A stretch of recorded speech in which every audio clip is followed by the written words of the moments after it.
Hello, good evening. How are you, Sheila? You're always here first. Do you know, I wish there were prizes to give out for the people who were first and you'd win it every time. Super Cooper's a little bit anxious at the moment. We've got the wind is howling up here because it's quite exposed. Um, so there are lots of strange noises in this house because we've got the huge chimney breast, as you've all seen on the videos. So the wind's howling down that, and we've got the big trees front and back. So yeah, there's a lot of noise. Anyway, how's everybody's Saturday gone so far? Hope you're all having a nice weekend. Hi, Voodoo. Hello, my love. How are you? Hi, Frida. Welcome, welcome. Oh God, yeah, it's making also. Oh, you're melting, are you? Hi, Dar. Oh, lovely to see you, Dar. I hope you've all seen Dar's update. Thankfully, Dar and his family are all safe. But yeah, it's tragic seeing the flooding in Norway, and then obviously the terrible fires on Maui. Benita Barbie had given everyone an update. So yeah. Hi, Lady Witch. Howling wind, creaky trees, and dogmen. Perfect. I know. Voodoo's asking if Dar is all okay. I know it's just one extreme to the other, isn't it? The thing is, though, seeing those pictures and everything that you'd put on, Dar, it just reminded me, as most people will hear. Do you remember the horrendous flooding in Cumbria in 2009? And it was so bad. I mean, apparently, there's still, even now, all this time on, there are still people who haven't had their houses rebuilt. You know, lots of people couldn't get insurance. The insurance refused to pay out. Terrible times. So you've all got my full sympathy, and I'm glad your property and your family are all okay, Dar. Oh, I'm going to put Dar's comment up on screen. What have you put there? I'm fine, thanks. The flood reaches its peak on Monday, and for now, only the city centre is affected where I live. I mean, it's like now in the UK, because obviously flooding is becoming more and more common. Whereas before it'd be like a 1 in 500 year flood event or a 1 in 1,000 flood event, but then we'll have 2 or 3 quite close together. And obviously, and it's the same across Europe and the world, really. A lot of it is down to man-made interference. We've straightened watercourses we've put them into channels to put them through city centres and town centres. Farmers straighten the river channels so that they'd get more land, really, to be able to farm. You lose out when a river meanders, but the meanders of a river are what actually slow down the floodwaters. So now there are a lot of environmental interventions going on here in the UK. I don't know about other places. Well, no, I do know about other places. And even things, and they've been extinct in England and Scotland, Ireland, Wales for hundreds of years, but beavers are now being reintroduced in certain areas in the UK, just as a mean of natural flood prevention. And because this is what happens with especially in North America, the beavers, when they dam a watercourse, and it does actually help. So because I know the beavers that are in Norway as well, we did a bit of a study on those a few years ago. Frida, it does seem like the whole world's weather has gone crazy. Look at Southern Europe, and it's been a nightmare for everybody, hasn't it? Very good. In case there are still homes from Katrina in 2016, floods that never rebuilt. I know, Voodoo, it's terrible. It's terrible. And you know, the other thing as well is shame on the insurance companies, because a lot of insurance companies were looking for little loopholes just to get out of having to pay. And you know, shame on them. And the government needed to step in sooner than they did here. Um, but anyway, that's me going terribly political. But you know, it's going to be a thing. And I'm not one of these people that's banging the climate change drum. I'm not. Um, but I just think that you know, it is a fact of life. You know, and the climate does change with or without people. You know, that there have been periods throughout the Earth's history of tremendous drops in temperature and raises in temperature that have had nothing to do with people being here. So these things will happen now. Yeah, they might be happening a little bit quicker than they would do because of the effect that we've had on the planet, but you know, the things that happen. And yeah, you're right, Voodoo Queen, the insurance devils, they've got a special place in hell.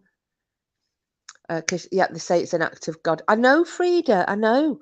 Well, it's like, did anybody watch the film Billy Connolly, the man who sued God, which was based on a true story?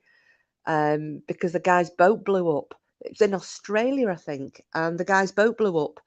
It was hit. Oh, yeah, because it was hit by lightning. And when he tried to claim, they refused to pay out because they said it was an act of God. So he took the churches of all denominations to court because he said, as God's representatives on earth, then they were responsible and that he was going to sue them. It was a really good film, but we were fighting with the insurance company after the flood in 1995, an eternal battle against the greedy companies when something like this happens.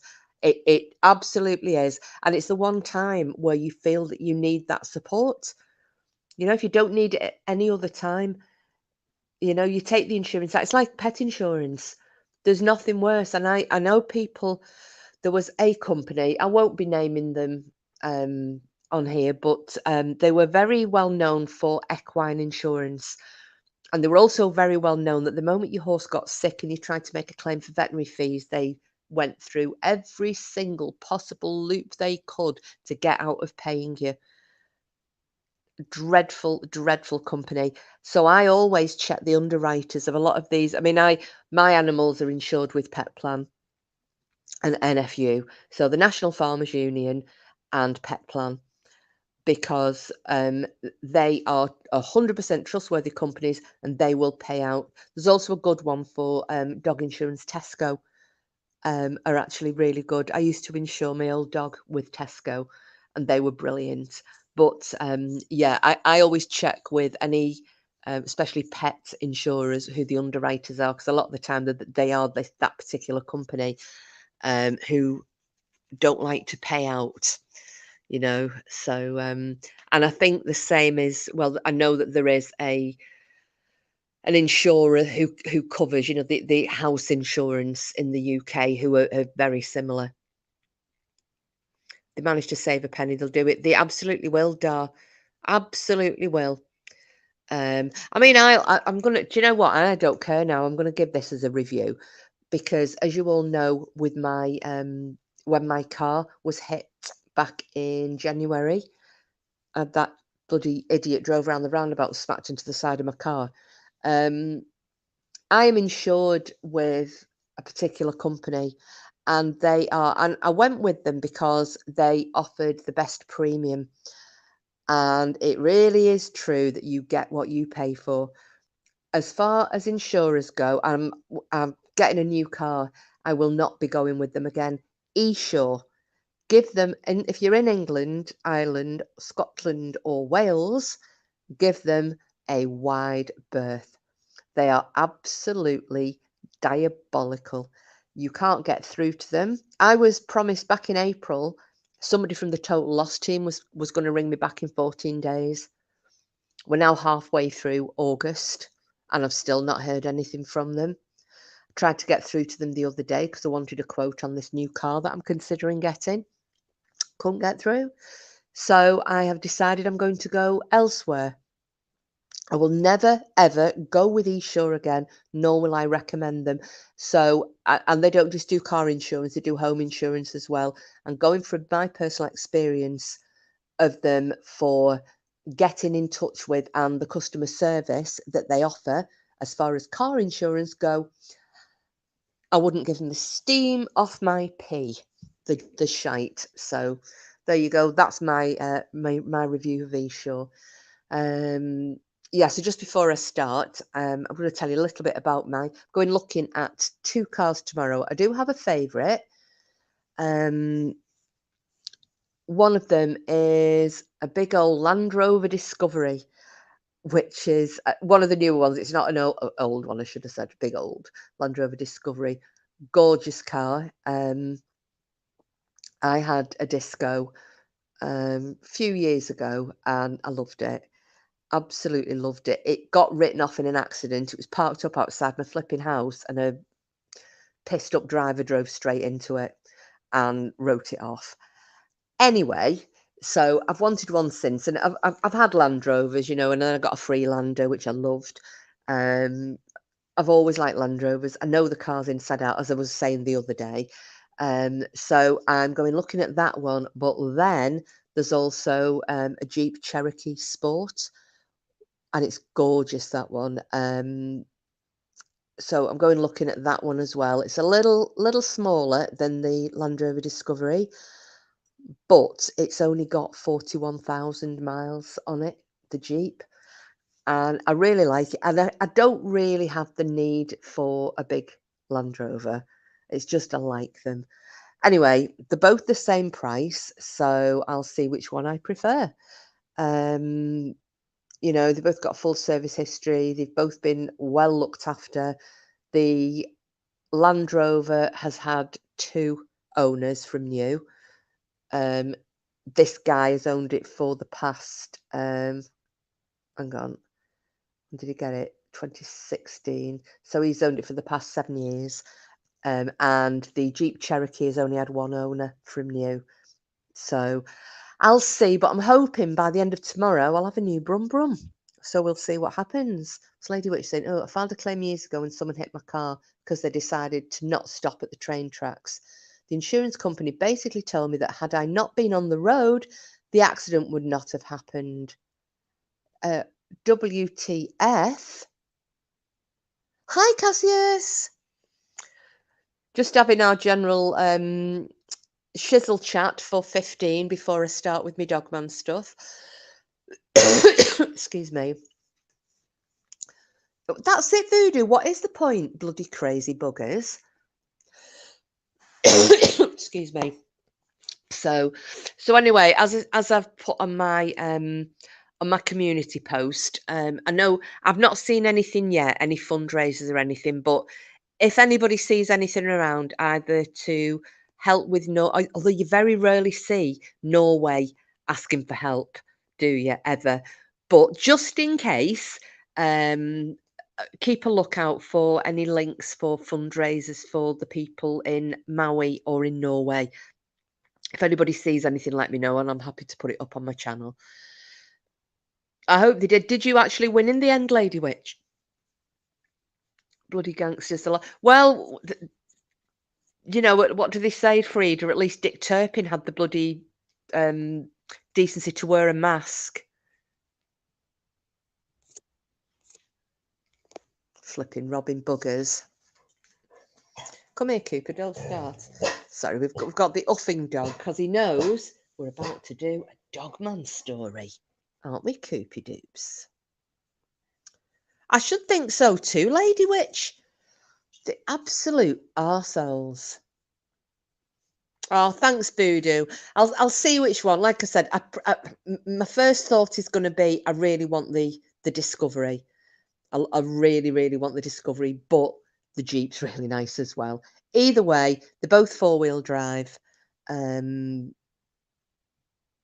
So we shall see. Hi, Sheila, Frida, Lady Witch. Hey, Darzen. I'm waiting on you telling me I've missed someone's kiss. You've missed. See, I'm even giving you typos when you've not put any in. No, I think you've got everybody. Lady Witch, I think you got, it was only the other night you missed somebody out that I had to make a big deal about you knowing. No, I think you've got everyone.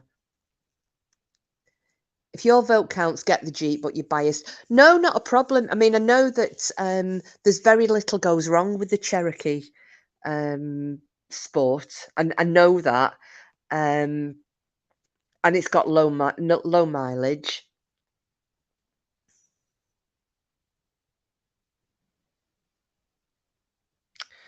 We'll see. We'll see.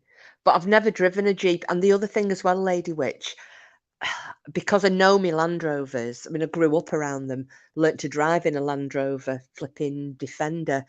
Um, and I, at least over here in the UK, the parts replacement parts for Land Rovers are actually pretty cheap. People think because they're such an expensive vehicle, and they are, it's silly money brand new.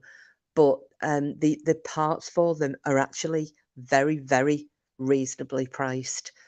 And I don't know about the Jeep because all I'm thinking of is at some point things go wrong with these cars. So what am I gonna have to be forking out? And I know the Land Rover isn't gonna cost me as much no matter what goes wrong with it other than a head gasket. So we shall see. Is Brian in? Oh, sorry. See, I'm not doing very good. Jeep is a big car. I went up to a Qashqai. That was big enough to drive about. Well, I'll be honest with you, Cassius. It's not much bigger. It's the Jeep Cherokee. It's not the Grand Cherokee. It's the just the Cherokee Sport. So it's not that much dissimilar in size from the Qashqai. They're just chunkier, aren't they? They're just a bit meatier. But the Discovery is even bigger, and I am used to driving a Disco. I really like it, but I know Cassie's it's gorgeous. But like I said, it's only got 41 on it, and I'm not going to be doing. To be fair, I won't be doing that much mileage up here now. I don't even have to drive to the farm. I can walk out of my front door, and it is.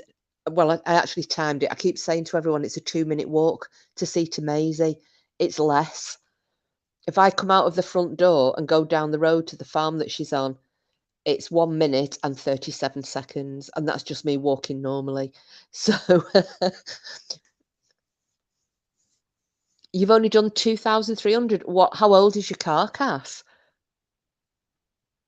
You see, there's a Qashqai as well. Um, but I suppose if I don't like either of those two. Oh, Sheila. Well, it's funny that because why'd you say whichever one is blue have that one? Because actually the Cherokee is blue. It's a very dark blue. I thought it was black at first, but it's like a very dark blue. Yeah, no, well, I'll be fair, Cassius. I very rarely, now that I work from home for most of the time, my mileage dropped considerably during COVID. So if I do 4,000 a year, that's a lot for me. I have done a lot this year because obviously moving and driving to and from and to and from and doing loads of little runs. I was doing a couple of 100 miles a day. So I've put the mileage on this one at the moment, but whatever, it'll be fine. I was going to say though, I thought you hadn't had it that long, 71. It's only a couple of years old, isn't it? Sheila, the blue one with 4 wheels. Yeah, had it in sports mode. Shit, the petrol disappears fast. Well, that's it. The Jeep dark blue car's my favourite colour for vehicles. Is it? Well, I have had a dark blue car once. My very first car was a dark blue one. I think was that the only one I ever had dark blue? I think it was. And then the worst car I ever had for colour, oh, it was awful. It was turd brown colour. It was the exact same colour as a turd. It was a Vauxhall. Ugh. We were given that actually. My ex's mum and dad, because I had a Mondeo, and the dual mass flywheel went on it, and we knew that that was going to cost a bomb, and it wasn't under warrant because I bought that brand new, and I got back onto Ford. I was going mad about it. Um, and in the meantime, and they had this. It's just been in the garage, so they gave us it was an old car, but it hardly done any mileage, and it was a Vauxhall. Oh God, I can't remember what it was. It was a big car though, but it was turd brown colour. They'd actually bought it up in Dalby. I think Dalbeattie or Dumfries they'd bought it. Well, I'm driving a green one at the minute, Sheila, but my Discovery was a dark bottle green. First car was midnight blue Puma. It was gorgeous. Mine is white. The seagulls have a field day, bastards. Yeah. I remember my wee Corsa. It was a Tiptronic Auto. I loved it. Well, this Vauxhall was a automatic. No, I don't think I would do orange. My auntie had I think that was a Vauxhall actually years ago. I remember I was only a kid and she had this, oh God, and it was like a custard yellowy orange. It was awful.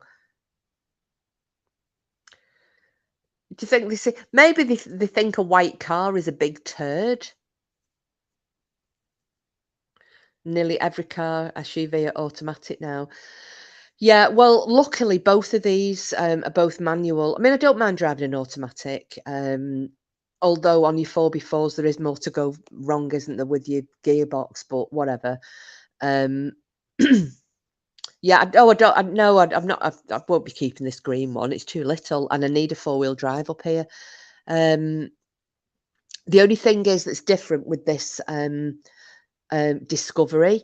You see, my old Discovery, and it was an old one, but I mean, I loved it. It was going to say it'll be 4x4 yawn. Oh yeah, yeah. I need definitely need a 4x4. Um, the um the Discovery now. Now my old one had the old. I don't know if ever you have you any of you ever looked in the old Land Rover Discoveries. They had two gear sticks, so they had your normal shift, and then you had your little one, for your full, high, low, whatever. Um, these newer ones don't have that. They're in permanent foot because I could put mine into 2-wheel drive. So it ended up as rear wheel drive. And when it was in permanent fold, that was when I was going to say then that was when the fuel consumption went up on it, Cassius. But now this one, it's all wheel drive, but it's got hill descent. So we'll see anyway. Black, silver, or white is the most popular over here. We're not very colourful people. Well, you want to blend in most of the time with the snow, Dar.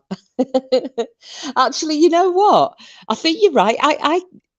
Yeah, thinking about it, when I've been to Norway, I don't see many mad colours of car. I remember reading somewhere green cars were unlucky. Yeah, no, Frida, you're right.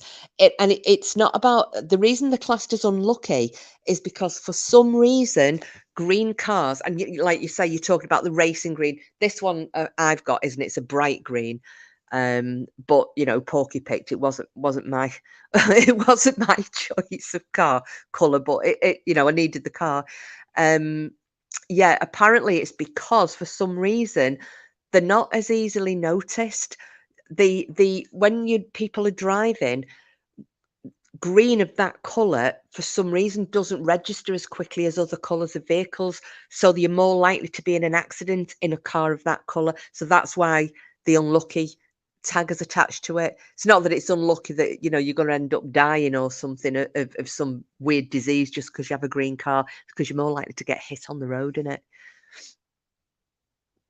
So yeah, so that'll be my update tomorrow. Hopefully, fingers crossed. Not surprised, Free. It's an awful colour for cars. It blends into the countryside. Yes, I mean, like I said, Sheila, this one doesn't. It's bright green, but my ex once had this obnoxiously bright yellow car. Called it Pac-Man. Oh, I don't. I think yellow would give me a headache, Lady Witch.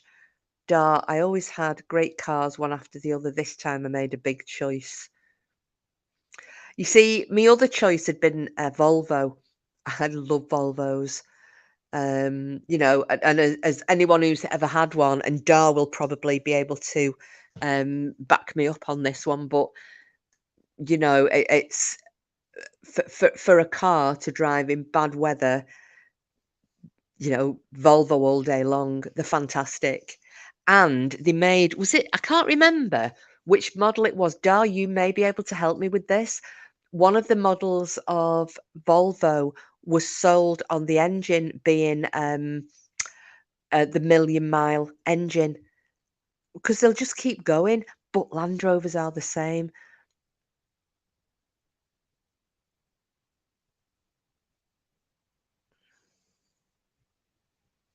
Right. And oh gosh, this wind's getting bad. Right. Anyway, I've waffled on. Oh gosh, I've been waffling for nearly half an hour. I need to get this story told, don't I? Because I believe there is another live going on tonight. I saw a notification earlier for Salty and JC. So I think that's going to be a bit of a chat about teeth. I just want to say, I'm going to say one thing as well before I start about the toothless goblin. Oh, do you not know anything about? Oh, right, duh. Okay, I misspoke there. I thought you would have been able to back me up on that one. No, it's a silver Land Rover Sheila. I know if I don't finish right, well, I better get going one, hadn't I? The gobshite one. Yeah. Well, the gobshite, the gummy gobshite. Did you hear him when he's talking about? He used a clip of AD, and he was saying that. What was it he said now? Something, because he said, calling Barbie, calling women Barbie is not a good look. And I'm thinking, hang on a minute. Says the man who called me a twat. But it's not a good look, is it not? You absolute hypocritical, misogynistic piece of shit. So, and calling, making his homophobic slurs against genetic code. And, he's an absolute arsehole. But I suppose it's all right if you don't like the people you're calling. So, yeah, I did find that quite funny. He's calling AD out. And don't get me wrong, you all know my thoughts on AD. I think he's a knob. I won't support him as long as the day he is the sun rises in the east and sets in the west. However, I will call out turds like Dean. Okay, but I do like blue as a colour. Okay, I get your message, Sheila. Right. He went for Jen too long, and he says people are bullying Helen. Oh, people are bullying Helen, me arse. Do you know what? Her and her cronies are bullies as well, but they don't like admitting it. They just like pointing the finger. Hi, everyone, beef.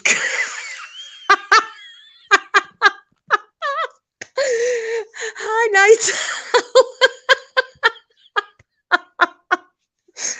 For anyone who doesn't know, Night Owl had to ask what beef curtains were the other day.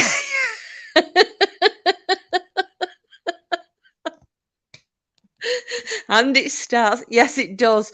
But that's had to go up there. Is it your new name?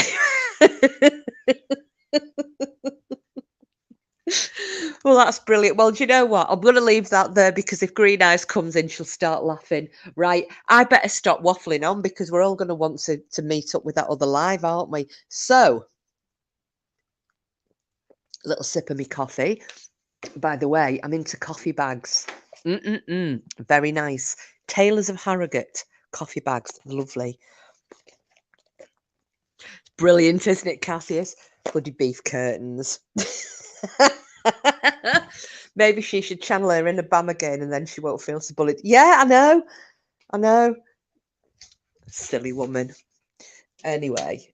Oh, I need to put a light on. Let me find which. Oh, God, I'm still not used to all these switches. There we go. Right.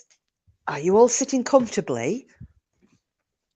Yeah, Cassius, do you know what? They have different strengths of them, and they're really nice. And it just tastes like a freshly brewed coffee. Lovely. Right.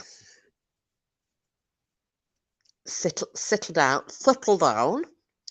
And I'm going to begin. So I won't be watching chat for a bit, because I want to make sure that I can go through all of my my notes. So, good evening, all. We've got a couple of, well, I've got one longer story. I've got another couple of stories that it's just about this cover up that we think is going on with. Oh gosh, oh Shane in, Sheila. Sorry, I didn't see you. Hi Shane. Oh right, okie dokie. I'll have to try and do that again when I've come out of this live. There's somebody else I needed to mod as well, and I've forgotten who that was. But if Kindness Kate comes in, she doesn't want modding. Oh, there you are. Hiya, Shane. Sorry, love, I hadn't seen you. Right, so I've got this story. Then there is another, well, there are another two. They're not stories as such, they're kind of news reports, but it's going to touch on the cover-up that's going on in America about these creatures. So I tried to keep things shortish for tonight because of the live that's going on over on Salty Bitch's channel after this. Now, I think she's due to start allegedly in about half an hour, but she's never on time anyway. And if you're listening, Salty Bitch, because you said I'm full of shit, I might drag this out and keep all your all your subs over here. So you're all alone and lonely when you log in. Just saying. Just kidding. No, I'll try and get finished for when you she is always bloody late, isn't she, Cassius? So yeah, but she cracked me up when she was saying that kissed my axe, you're full of shit. I've not had a sugar daddy. Right, so we're gonna. Oh, hi, Paula. Right, I'm gonna start before I digress any further. So, this story is coming out of America. It happened a few years ago, and just to give you a bit of a background, sorry, what's Sheila saying? Right, this is the last time I'm going to look at the chat because otherwise I will. I'll not get these stories done. Can you cover the hippocrocodilla pig cryptid one night? Yeah. What's Darcy? Do you have more time than you think? They're probably half an hour late. I know Salty's always late, isn't she? So, right, okay. So this story tonight is coming out of America, happened a few years ago. And what's interesting is that these two guys, that the kind of investigative partners, and they're actually Bigfoot investigators. Now, I know that sometimes if you hear people saying, oh yeah, I'm a Bigfoot investigator, for some reason people give less credibility to the stories. If somebody is a particular cryptid investigator, then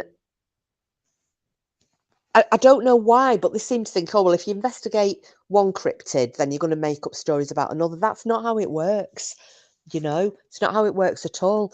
Now, these guys, because they were purely Bigfoot investigators, both of them had had their own encounters with Bigfoot, one of them in the 1970s, and the other guy has had his in the 1980s. And so they had come together years down the line, shared their experiences, and decided to get into Bigfoot investigations. So one of them, and the main guy in this one, the guy who had the initial contact with the Dogman, when he was asked, had you ever believed in Dogmen up to this point, and he said, I didn't. And a lot of Bigfoot investigators over there, they're very, the way he described it, they're very narrow-minded, if that's the right word to use, or maybe they have tunnel vision. So it's like a lot of the, we don't seem to find it in the UK. People in the UK tend to cover everything. So people like Mick McLaren, he'll investigate things like dogmen, maybe shadow people, aliens. He'll cover them all. People like Lee Roscoe, he'll cover them all. Even though the hunting for the Winter Hill Beast and what have you. So they will cover everything. Whereas in America, it seems to be that the Bigfoot community hasn't anything to do with the UFO community, and the UFO community don't have anything to do with the Dogman community, and the Dogman community don't really have anything to do with any of the other communities. And it's very weird. And I heard that David Paulides once, because he did go and do a talk at MUFON, which is the alien, it's the organization that deals with, alien sightings and encounters. And he was saying that because a lot of people didn't know that David Paulides was involved in Bigfoot investigations, and they managed to get hold of DNA samples, but he was getting like side-eyed from people in the Bigfoot community because he was going talking to the alien people, and the alien people didn't really want him to come talking at one of their evenings because he believed in Bigfoot. And it's very strange. So this is what these guys were saying, and they were dedicated Bigfoot investigators. So the opinion on Dogmen were, one of them, they don't exist, and the other one was that he always thought that they were misidentifications. So they would either be misidentified. His first option, because they were obviously bipedal, it was always going to be. He thought that Dogmen were misidentified juvenile Sasquatch or bears. That was it. He didn't believe in Dogmen or whatsoever. Sorry, Frida. Sorry, I've just noticed cryptids. Cryptids are creatures that need to be proven to exist. So Dogmen, Bigfoot, even though there are people that say science hasn't actually proved that these exist. So it's got its own terminology. So the actual field of hunting for cryptids is cryptozoology. So you're looking for creatures that may not exist. So your Bigfoot hunters, your Loch Ness monster hunters, your Dogmen hunters. That's why, like when Mick came on, and I was like, I don't know whether to call him a paranormal investigator or a cryptozoologist. Yeah, there you go. A Dogman or Bigfoot or a big cat or a furry, or so anything like that. Any creatures that we kind of think exist, but science has yet to 100% and categorically state that these things exist. So this is the place that these two guys are at that time. So you've got neither of them believe that big Dogmen exist. And so if you look at the chain of events for what happened this night, so this encounter, it happened in what they consider to be their primary research area. Now, this research area that they would go to, and as I said, they classed it as their primary research area. They discovered it by chance when they were out on a hike looking for, basically looking for traces of Bigfoot. And this was several years ago that they actually found this site. And when they stumbled across it, they obviously, as most Bigfoot investigators do, they hold these areas and these sites very close to their chests. They don't divulge exactly where they are. They might tell you which state they're in, but they won't tell you exactly where they are. It's like up in the Sierras, where the hunters go, and they recorded all the Sierra sounds of the Bigfoot, and they took David Paulides up there. But they don't let you know where that is. You know it's in the Sierras, but you don't know how to get there, and they keep it so secret. And it's the same with these two guys. So they have this site, this primary research site that they keep to themselves. And they said that when they stumbled across it, they saw signs of Bigfoot. So what they decided to do was to revisit it like the following weekend and see if anything happened. And as it happened, that first weekend that they went up and did an overnighter there, they had 2 sightings and a shitload of activity. So there were wood knockings, there were calls, there were howls, there were things thrown, and the 2 sightings. So it was quite an active Bigfoot area. So following on from that, over the following few years, they would go every weekend that they could if they were both available. And, if it was public holidays, whatever, they'd head up there, provided neither of them had any family commitments. So most of the time, they'd be up there of a weekend. Now, the incident in question happened, and it was actually, believe it or not, a full moon weekend. So both of them were free. They decided to head on up there, packed the vehicle up, and they headed up to this, up in the hills, this particular site. And they just decided to carry out one of the normal investigations. Now, what their usual routine was, they would get out the vehicle, and they would park pretty close because, like he was saying, especially with hunters, I didn't realise this, but he said most hunters will hunt with. Oh gosh, it's just started to chuck it down with rain here. They'll hunt within half a mile of the vehicle.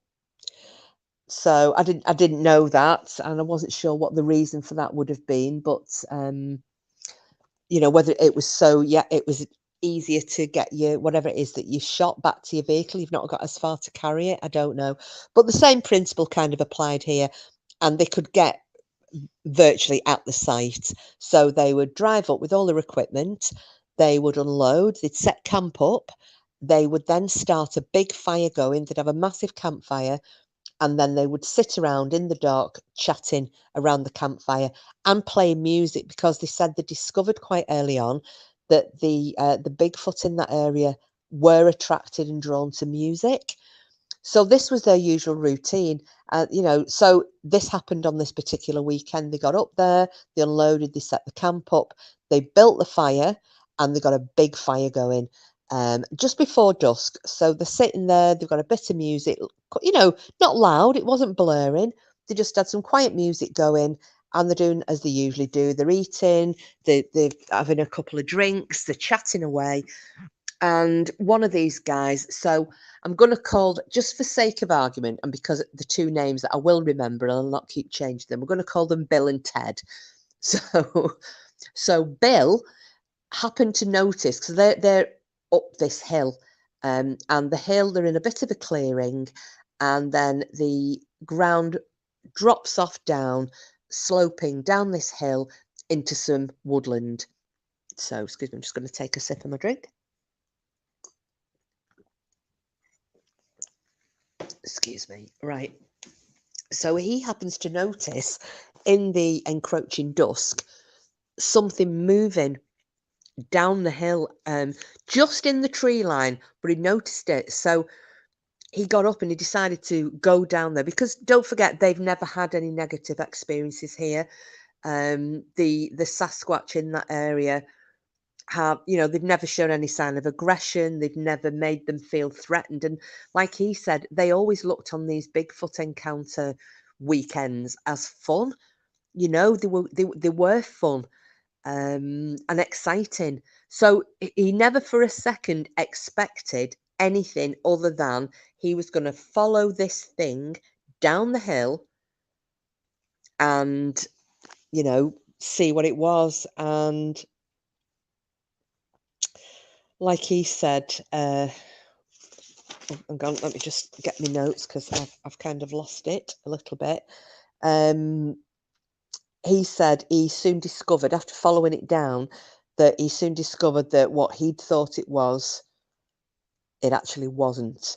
Now, what he did point out at this point was that as seasoned investigators, these guys were used to being in the woods overnight. They did it virtually every weekend. They don't jump at every little sound in the dark. They don't jump at every branch snapping or twig snapping or leaf falling or the sound of little creatures running through the leaves. They just weren't like that. And as I said, they never believed in dogmen. Thinking that there might be dogmen out there never, ever crossed their minds, and this Bill guy has said that even now they still question themselves, even though they both saw what they saw and they know what they saw, because what it was so unnatural and so far-fetched, to their the preconceptions they already had about dogmen, that they still, even though They both saw it, they both experienced it, and they're constantly asking each other to reaffirm what it was they saw. They still have problems,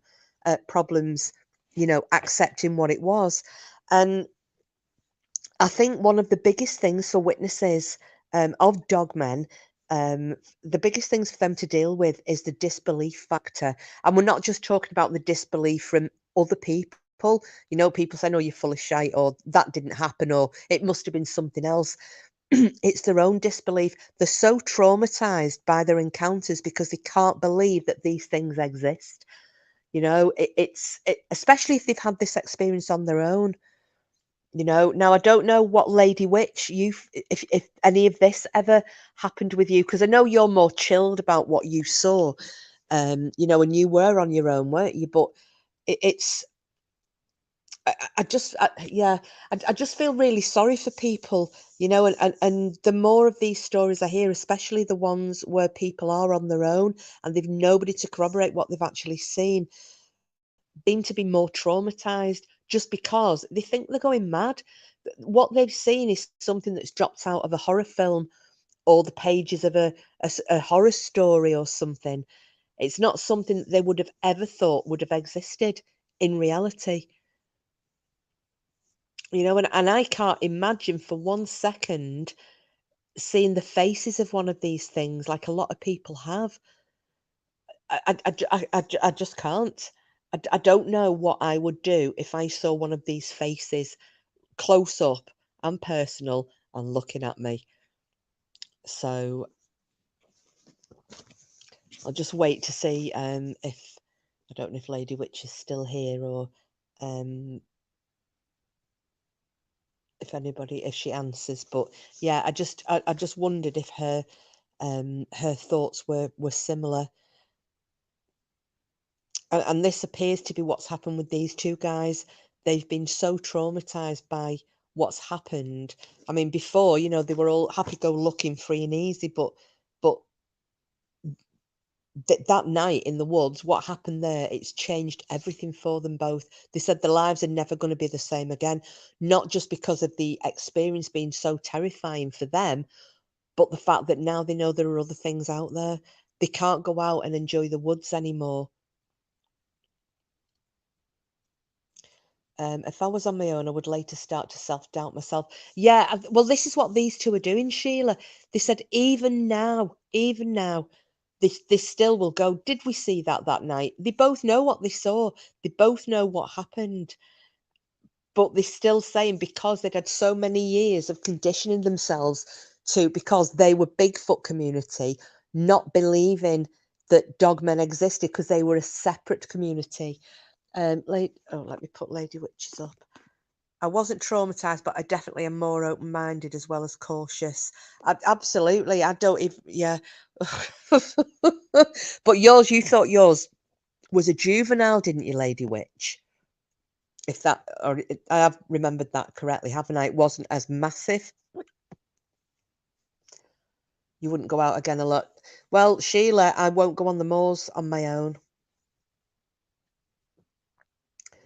Well, Frida, that's what, this is what people are describing them as, that face on the thumbnail. Scary Mary. Anyway, right, I shall proceed and tell you what happened that night. So, as I said, during the course of the evening, we'll say it was Bill. Bill and Ted sitting around the fire, chatting away. Bill spots this thing moving in the tree line.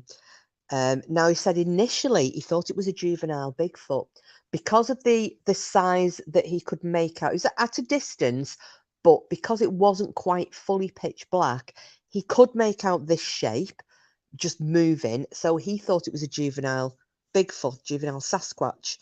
So what he'd done was, he said in the dark, he'd made out it getting up. So it had obviously been sitting there in the trees. He'd made out it getting up and walking down the hill on two legs, which is again what he thought was this juvenile Bigfoot. And he said, so he got up and he followed it. He had no reason to be afraid, because in his mind, it was what he thought it was, juvenile Bigfoot. So he got up and he followed it down the hill. So, and he hasn't got a torch with him, nothing like that. He's just pootling down through the woods. And he said, as he got closer to the bottom of the hill, so he can't see it anymore because obviously it was ahead of him down the hill. So he's gone through the trees, he's gone down the hill. As he gets to the bottom of the hill, he starts to hear noises off to the side of him in the undergrowth. So he stopped and he looked, and he's straining his eyes to try and see what was moving. And he said, and then this fucking big head popped out. He expected, when he saw this thing emerging, he said he just expected to see a Bigfoot. That was what he was expecting to see. He was expecting the flat face, big flat face, maybe the domed head, the hair. That's what he expected. What he didn't expect was this face that came out with this elongated muzzle and the upright ears and the eyes set at the front of the head glowing, and the jaws being slightly open and the huge canine teeth visible. And he said is basically the world fell out of his arse at that point, because he couldn't believe. And he said even then he was so dumbstruck that he's thinking, what is this? It just didn't register. I said, and then it pulled its lips back and it snarled at him. And he said at that point, and he said, I have done something that in all the years of doing our Bigfoot investigations, overnight, being on my own, being with a friend, he said, I did the one thing I have never, ever done before. He said, I turned tailed and I ran. He launched himself back up the hill, flat out. He burst into the clearing. And his mate Ted's sitting there, because he's, and this is where Ted picked in, and he said, usually Bill will just bugger off. He doesn't think anything of him getting up and going for a wander at night away from the fire. And he said, if he was gone maybe 5 minutes, he said, then I'd get up and I'd go and have a little, just check and see if he's all right. But he'd only been gone a couple of minutes, and he said he came bursting back into the clearing, and he's going, what the hell's up? And he's trying to explain, but he can't. He's getting the words out, but he can't tell him what he's seen other than this dog's head. And he can see, like, Ted's looking at him a bit like, what have you been on, mate? And he's trying to kind of calm him down a bit, but he can see he's that frightened. At this point, Ted's thinking, and he said, never ever in all the years that we have been Bigfoot hunting, he said, in all the different areas, he said, I've never ever brought a weapon. But that day, he said, something had told him that day. He said, it's like a sixth sense. When they were early morning, when they were setting off and getting all the stuff together, they came past a gun shop, and he called in, he actually purchased a handgun. He said, I'd actually purchased a handgun that day and fetched it with me. So he said, when he saw the state of his friend, who was so terrified, he said, I reached for the gun. Just reached for the gun. He said, because I couldn't think of anything else to do. And he was trying to calm his mate down. He said, I think I did it thinking, whatever it is, just to calm him down, this will frighten it away. So he got the gun and he fired one shot up into the air. And he said he'd no sooner done that than they hear this thing crashing through the undergrowth. It's not running away, it's running at them. He said they're just like, what the fuck? Now, because they've been sitting there in the dark, and they're always ready for these Bigfoot encounters, and they set up the camp with everything to hand. They've both got these high-powered flashlights at the side of each of the seats. So he said they didn't even have to discuss it. When they heard this thing crashing through the undergrowth, coming up the hill towards them through the woods, they both reached for their the flashlights and flashed them in the direction. They put both of them on and they put them in the direction of this thing running up the hill. And he said, this has all happened in a matter of seconds. It's not going on for very long. He saw the way that his torch had hit, that kind of lit up hindquarters, like of a dog, a giant dog. And he said, I got hold of the gun again. He said, he shouted his name. He said, my name is, my name is. Sorry, I shouldn't have done that. But anyway, he said, my name is whatever. And he said, identify yourself or I am going to shoot this gun. And this thing kept on coming. And he said, bang, he just shot. He said, I know I hit it. He said, because I heard the gun. He said, and the fact that the thing then turned around and ran.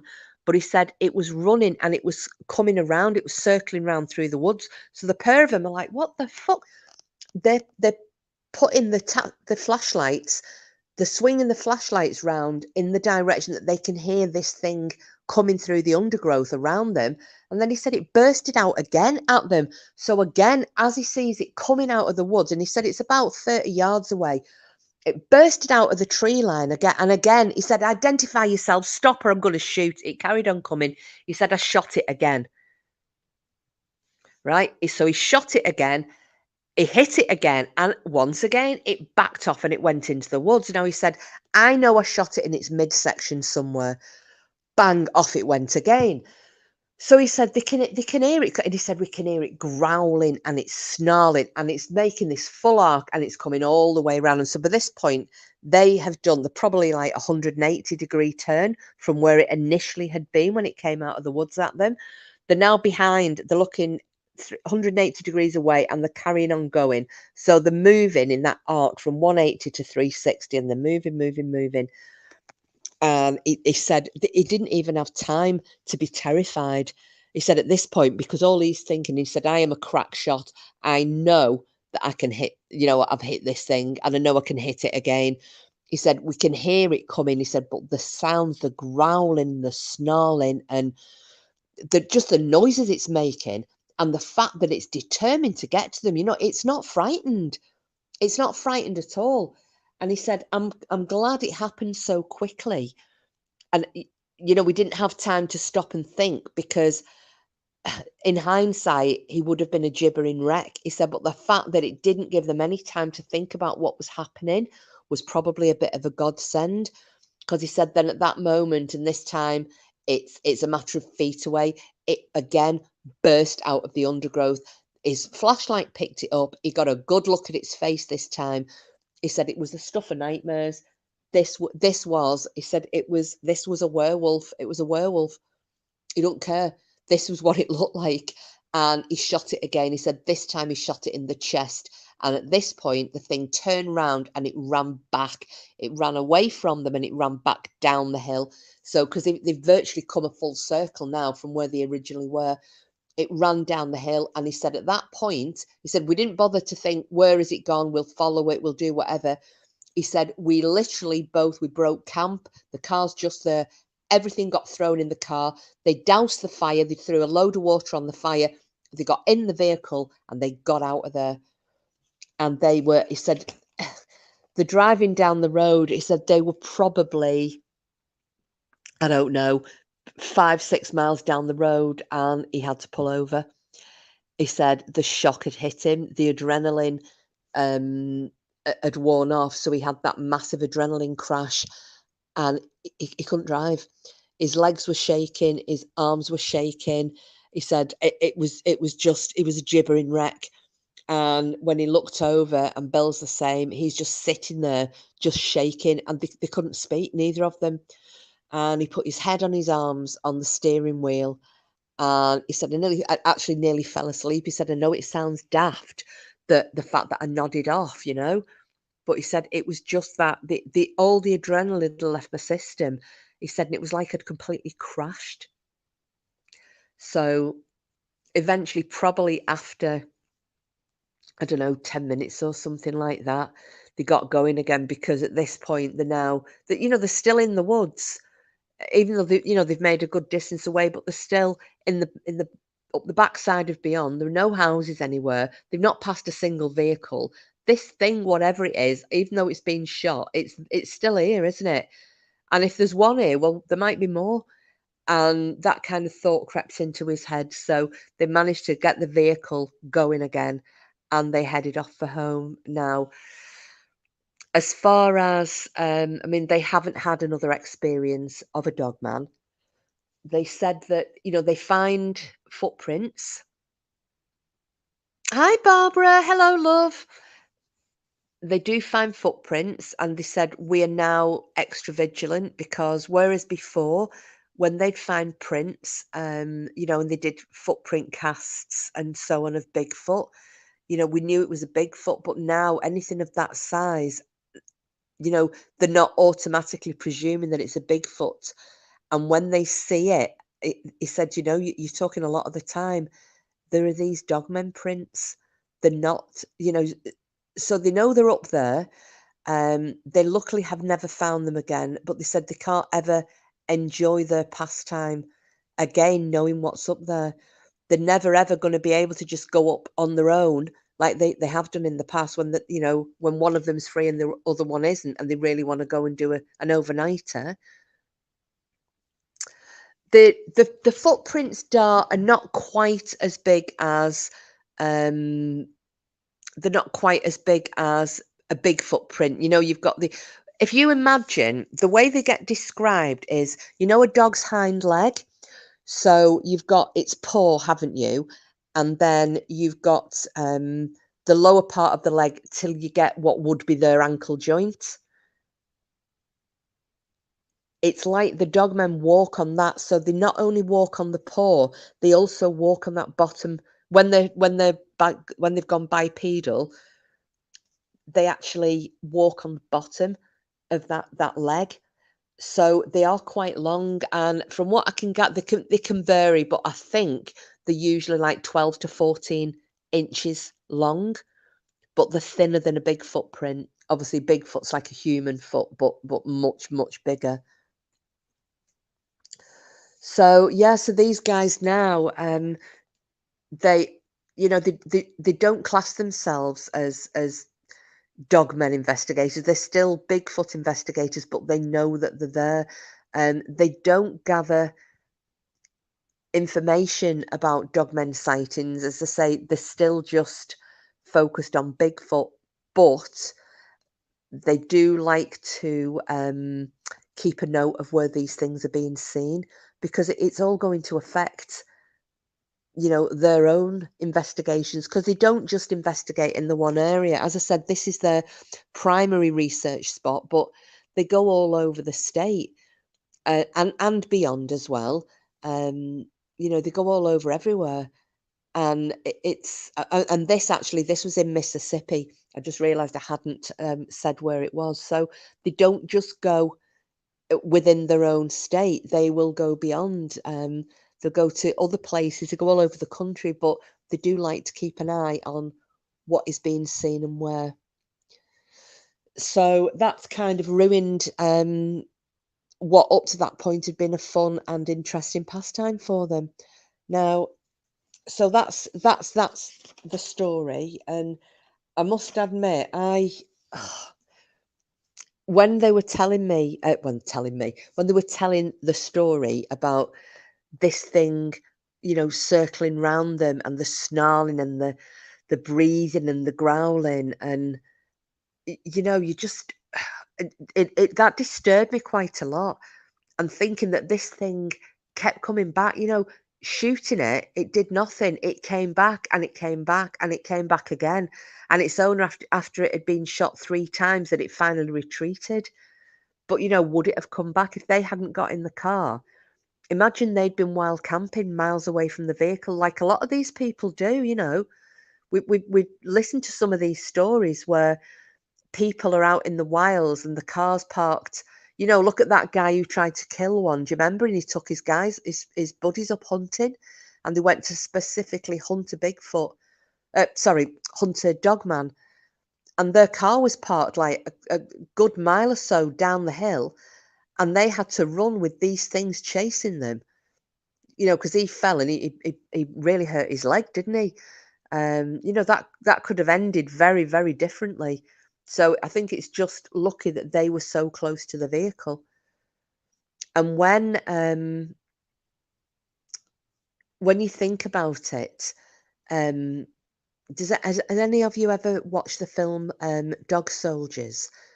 The one, it's a bit of a cult classic here in the UK.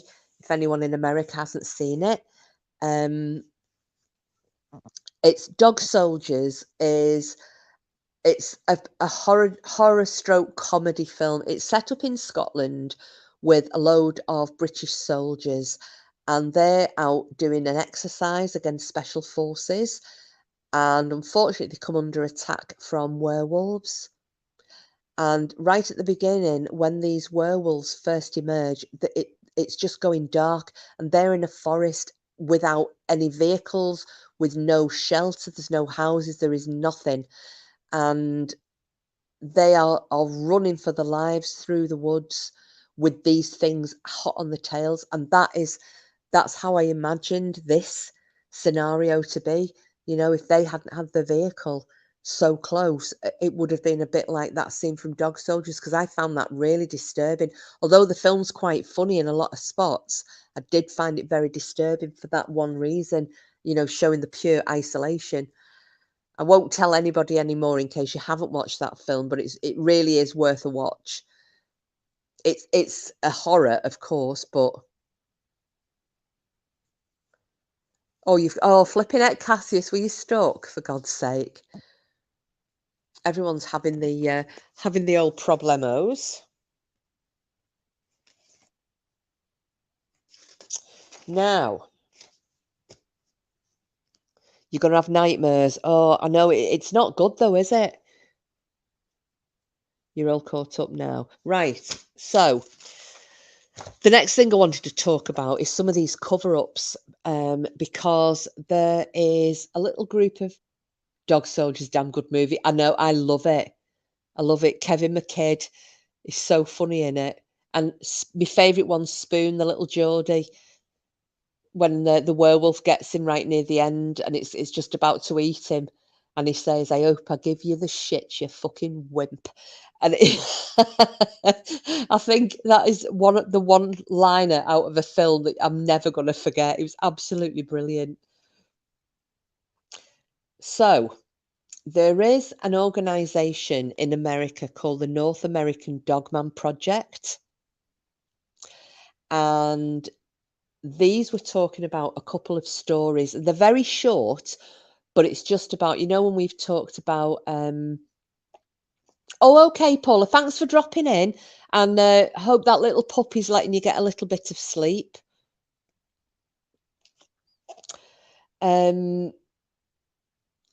When we've talked about some of these, do you remember, like, with what was the guy's name? Was it Bradley?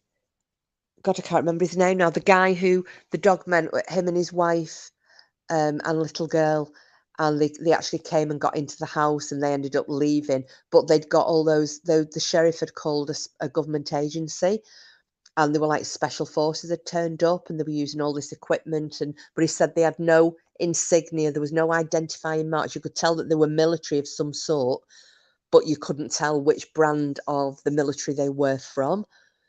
And they took all of his memory cards from his trail cameras. I think he had about 50 trail cameras set up around his property, which is hundreds of acres. And they'd taken all of the memory cards.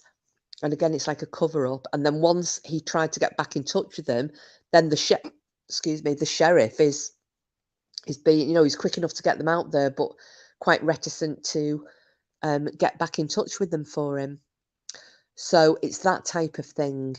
And this North American Dogman Project, they were saying that they are doing, because they do a lot round, I don't know where this is, Lady Witch, you or Voodoo Queen, you might be able to help me. So Germantown. Now, isn't Germantown in Pennsylvania? And I might be wrong, probably am, but there's Germantown, they Tip City, and they go into Kentucky as well. They've got investigations going on there.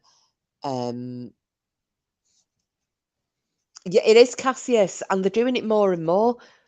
They're doing it more and more. But look at all the poo-pooing they did of the alien encounters. Now they're admitting that they're here, and they have been here for all this time. Is this what they're going to start doing eventually with Dogmen?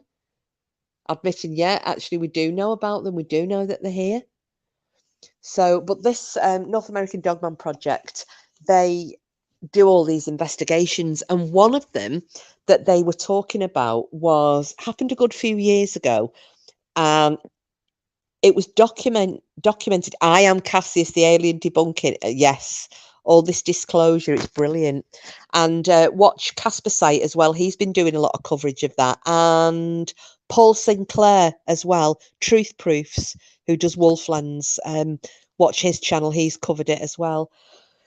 So Germantown. Now, downtown Germantown apparently is quite a rural area. It's sparsely populated. But this very short story, now he said this at the time, it made the news. It was in the local papers. Okay, so this was properly covered. There was a sighting of all places at a beauty parlour in Germantown, and this happened in broad daylight. The beauty salon was full, all ladies in there having the hair done, the nails done, their eyelashes, whatever. And this thing appeared at the salon window. And right, well, I'm thinking because these covered the Shenango Valley warehouse, God, Shenango Valley werewolf story, Lady Witch. So I'm thinking it possibly. I think there's a Germantown in Kansas, isn't there? But I'm thinking that this may possibly be. I'm going to go for Pennsylvania. It's either going to be Pennsylvania or it's going to be Kansas. I don't know which one. So I'm going to go for one of those two. But basically, this Germantown, whichever this one is, it's quite rural. It's sparsely populated downtown Germantown. And yeah, they thought it was the dog groomers. But yeah, I found this is quite unnerving though, Lady Witch, because they initially thought it was a very large dog just looking in through the salon window at them all. So it didn't unnerve them. They all carried on doing what they were doing, and oh, look, the dog's looking through the window, until it stood up on its hind legs and walked away. And at which point, all the ladies in the beauty salon ran to the window and watched this gigantic, in inverted commas, dog walk down the main street away. Now, this was reported. And when the people who are working on this Dogman project, when they heard about this story, because a lot of it's anecdotal, and when they hear about stories, they go somewhere, they do an investigation, and somebody will say, "Did you hear about?" So that's how they got to hear about this, and it was confirmed it had been on the news station, and quite a few different people corroborated this story. They were saying, "Oh yeah, we remember that one. Yeah, it was on the news. Yeah, it was in the papers." Da da da da da da da da. So they went down to try and have a look. And it was covered, like I said, it was covered by the local newspapers, and it was even covered at the time by the local news station, which was Channel 5 WLWT. Actually, that'll be able to that should be able for us to identify where it is, Lady Witch. Channel 5 WLWT, right? When they got there, and they've looked in the archives, so they've tried to look through, because they've got a lot of microfiche of the old newspapers in that area. All traces of this story have been scrubbed from the records, and there is nothing in the archives from the news station. Nothing. And they were like, why? Because people still recall this. And, oh, yeah, we heard it on the news. Oh, yeah, I remember seeing that in the paper. Lots of different people, unconnected people in this area can remember this being on the news. They can remember it being on the radio, because it was like the news television station and radio, and in the papers. Nothing. And then there's also another one that they were looking at. They were saying that in 1972 in Ohio, For 2 weeks, there was a dogman terrorising the local community, and it was being reported as a werewolf. So this had been terrorising. There were howls that had been recorded, and even I believe that these howls had been used by the local news station at the time. A reporter had gone out and he was asking people what they think, and he was playing these recordings of this dogman howling. So they knew that this had all gone on, and they also knew that at the time it had been covered. There were two newspapers, the Toledo Blade and the Defiance newspapers. They'd covered it, so they knew that this had happened. Now, this 2 weeks of terrorising going on, it was really, really bad. A couple of people were attacked by this dogman. You know, they were even saying they'd been attacked by this werewolf. The police were trying to shut it all down, and they said, absolutely not. It's a load of rubbish. They've been attacked by a bear. It's a bear that's been attacking them, and da da da da da da. But they said even the DNR have confirmed that there were no bears in that area of Ohio until at least 1980. And even then, they were in the east of the state. This occurred in the west. So they said for a bear to be there even, a decade later would have been virtually unheard of and very, very unlikely. But at that time, there were no bears in that part, in that state, there were no bears in 1972. So they've officially confirmed that.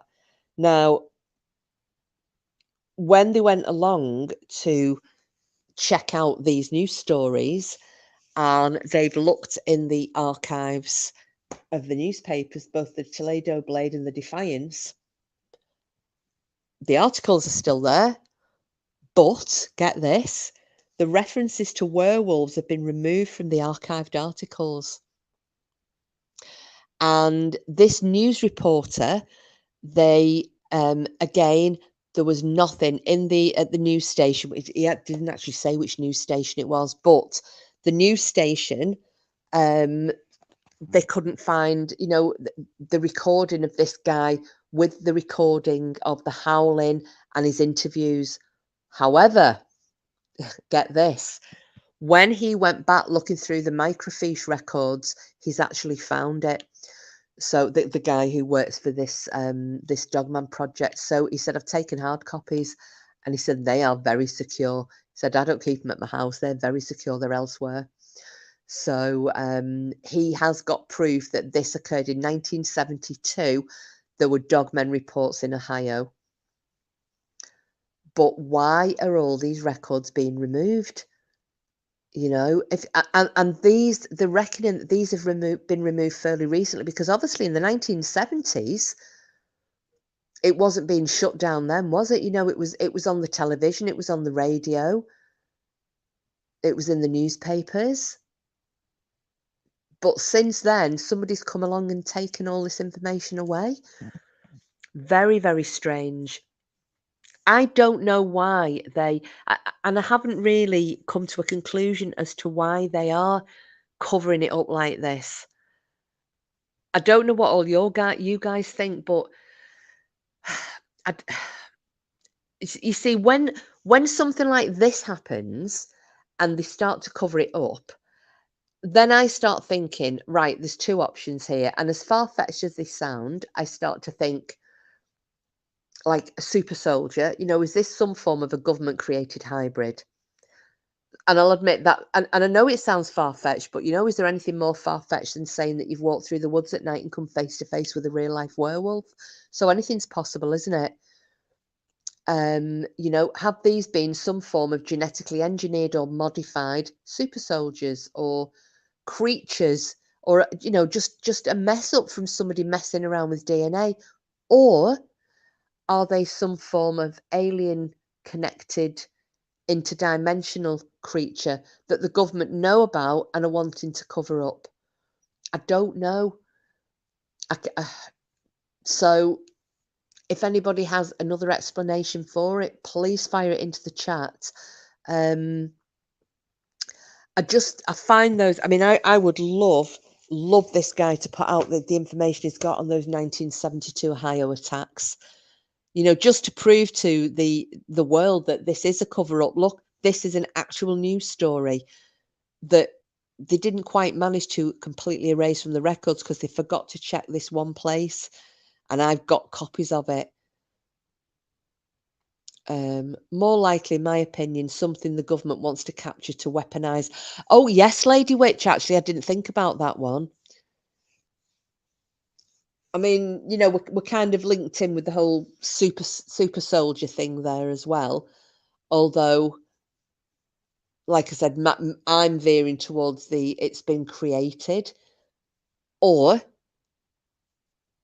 weaponize if it's an interdimensional creature. I don't know. There's too many possibilities. My brain starts to leak after a while.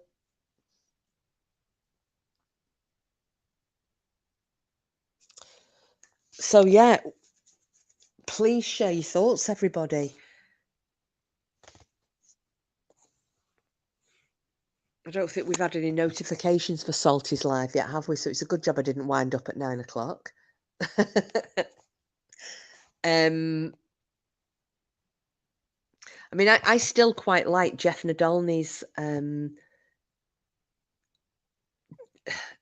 theory he came out with, that, you know, if they were interdimensional, as in a time slip thing, and that Bigfoot were Gigantopithecus that was stepping through this time, this rip in the time, and coming through into present day, could it not equally be that Dogmen, and do you remember his Dinopithecus theory? And Sheila says Anubis, yeah. Voodoo, you lean towards something we created. Yeah, that's what I'm thinking as well. But then we go on to things like Skinwalker Ranch, don't we? I mean, like I said, we can just say but all day long on this one. There are so many twists and turns. You know, Skinwalker Ranch, that thing, that gigantic thing that they saw, a huge wolf that then just dropped down this tiny little hole and vanished. And when they went to check, there's no way it would have fitted down a hole. And even if it had, it wasn't in there. It had obviously stepped through a portal of some sort, you know. Or could it be that we have created something based on a real creature that, like Lady Witch was saying, that we hope to weaponize? Maybe they haven't been able to weaponize, so we're trying to recreate our own version of it. Lady Witch is of the opinion they are fey creatures. That's why we never find them. They just pop back through the portal until next time. Yes, yeah. Which is exactly what happened at Skinwalker, isn't it? And that's exactly the same with all, you know, the tales from Scandinavia. You know, you've got your fairy folk, your goblins, your gnomes, dwarves, you know, the dwarves living up in the mountains, and your trolls. There's always some truth in these tales. And Frida says, yes, it would explain why they are not around all the time.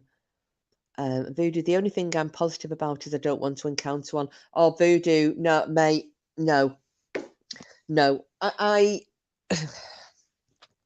like I said, whatever it was that I saw, I didn't see, if you see what I mean.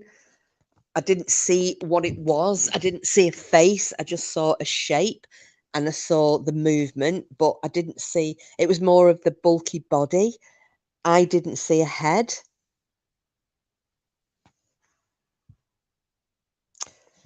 So,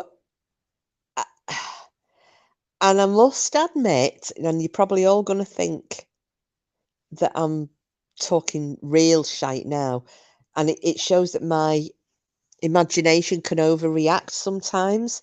But I've been walking Cooper in. It's a beautiful, but it is quite remote area. In fact, I took some video earlier today, and I'll show you how remote it is. There were deer standing right next to me as I came through the gate to go into the forest, and they just stood there looking. And Cooper was like, "Oh, things to chase." but he didn't. But I started to walk down into this forest. Now I've been going there every day for a nice walk, and this is going to sound so weird.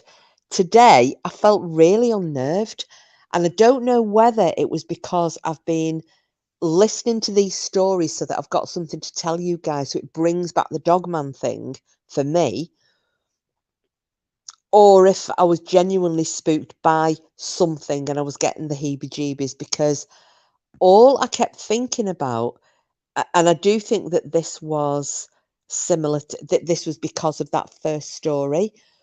I kept just having flashes of like a Dogman type head coming out, leering at me from some undergrowth, and I was like, oh God, what would I do? What would I do? And because I kept imagining this head coming out at me, I couldn't walk further with Coops. We stayed up at the top of the forest right near the road because I thought I don't want to go in any further. And it was quite sad that, because I love my forest walks. But it's like I've never been up on the moors on my own. At that stretch of moors on my own since 2012. Just haven't done it. Took it 11 years ago, and I haven't done it. You've got goblins on YouTube. Yes, yes, Voodoo Queen, we have toothless goblins. Well, what is it? Oh, JC calls him a gremlin, doesn't she? But I call him a goblin. I've always said that, though. It was one of my dad's favourite insults, and it's funnier in a Scottish accent as well, you fucking goblin. We need to get Cassis to record us that. I'd have it as a ringtone. Piss off, you fucking goblin. Oh, dear me. Well, guys, I've just seen a notification. So Salty has gone live. Are any of you wanting to? Because I mean, I'm happy to leave this one open. Although I didn't have any more stories for tonight, because I thought I'll just do that with there being a Salty Bitch live. Because if everybody's wanting to jump over there, I'm happy to knock this one down and see everybody over there in chat. Just let me know, because I'm happy either way. I'll either leave this open, or we can all jump ship and head over to hers.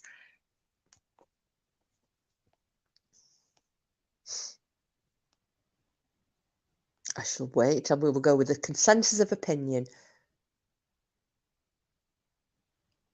Thanks, Kiss. See you all there, I guess. Voodoo. I love Dogman stories, Voodoo Queen, but they do frighten me. I mean, Dar, if people want me to leave this open for more chatting, I'm happy to do that. But I don't want to keep, because I think a lot of people are wanting to go over to Salties, aren't they, because of everything that's happened. But I suppose it just depends if folk want drama or Dogmen. It's or just shizzle me dizzle. Shane. I was going to say probably do it another night, Sheila. Lady Witch, I'm leaping over there. As much as I love Dogman stories, I want to know what's popping off. Yeah, well, I'm being quite nosy, Lady Witch. Although, what I could do, we could all bounce over there to Salties, and then find Frieda and I at the Hilton if shit goes down with the Dogmen. Voodoo, I'll be joining you, love. I'll guarantee I'll be joining you. Yeah, I was going to say, if there's nothing of any great, I don't know, revelations or what have you, I can always come back over here and reopen this chat up. What do you think of that, guys and gals?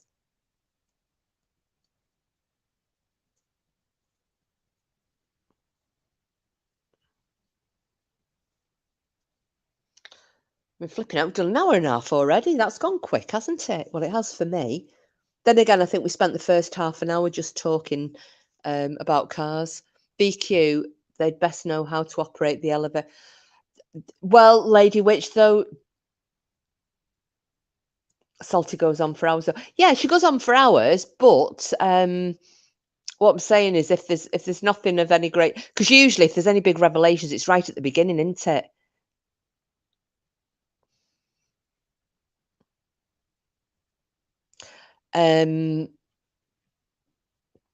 You see, I don't think I'd be safe in a hotel either, though, Frida and Voodoo Queen, because, just remember these things have been known to open car doors, room doors, front doors, back doors, screen doors, windows.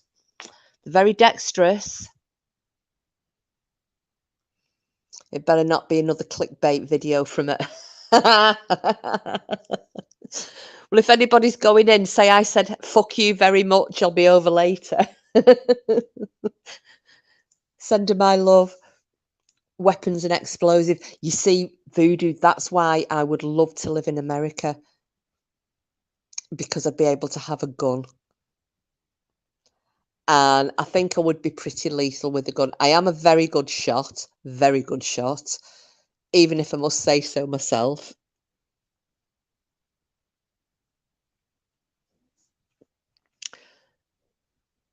But yeah, if any of you remember my ex, and he had a massive gun collection. It was he had all sorts of things, because he was really gutted he had to leave them over there.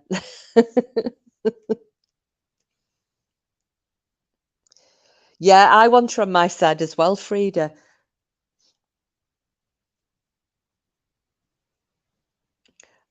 I do think we should, yeah. I mean, I do think we should be able to have guns here, but it's once you.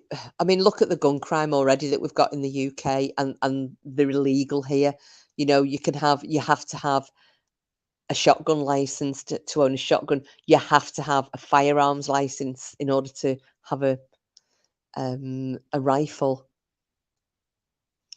Just a few common household chemicals mixed in the proper proportions. Did you? Well, I mean, I remember doing it in our chemistry lesson. We were making bombs. We shouldn't have. God, I've said the B word. Oops. Be triggered now. We'll have the police knocking at my door. But yeah, we used to make, yes, Voodoo Queen. But we were making them in the classroom. We were left alone, and one of the lads, and I can't even remember how he had learned about this. But yeah, we got into a lot of trouble.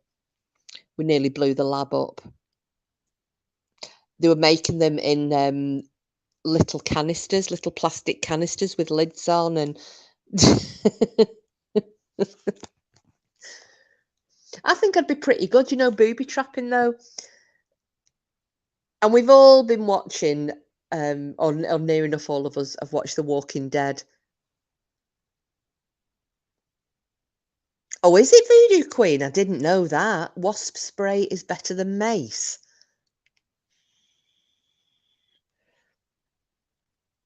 Hi everyone, I'm late, but we'll listen to the first half later. Hi Julia, hello my love. Yeah, it hasn't been a very long one. I mean, the first half hour, Julia, I'm just talking about cars. I was almost suspended testing the red dye off playing cards. Lady Witch is a little naughty beggar.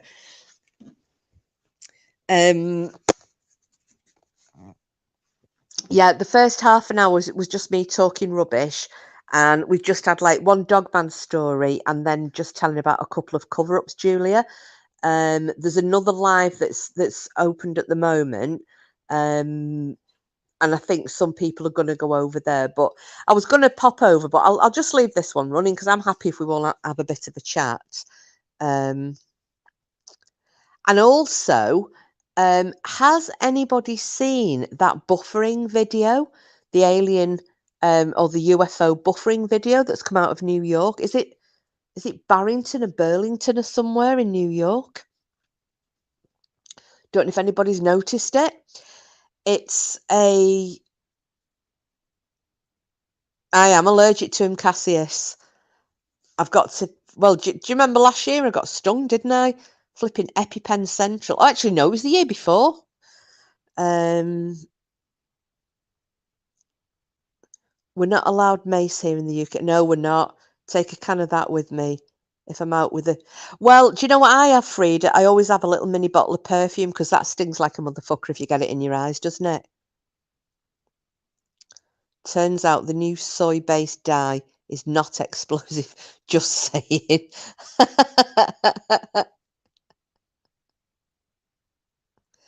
Yeah, I've got an EpiPen, Cassius, epinephrine. But the last time, if you remember, I couldn't find my EpiPen. And I thought that ghost in my old cottage was after killing me because I couldn't find my EpiPen and I had to drive myself to the hospital, which luckily was 5 minutes away. So my airway hadn't fully closed. And when I got home, like later that night, well, it was like tea time, wasn't it, when I got home? My EpiPen was there on the side where it should have been all along. I didn't not see that. That had been moved, and I think because it was not long after we'd had that growling episode. Do you remember? And I think that demon or whatever it was in that cottage had hid my EpiPen. It was trying to bloody kill me.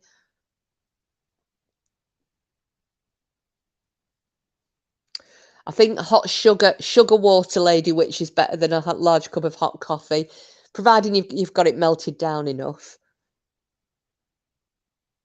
But again, that was something that they did on the Dog Soldiers film, wasn't it? They were running out of ammunition, so they just put every pan that they had, and they were boiling water to use and throw in the faces.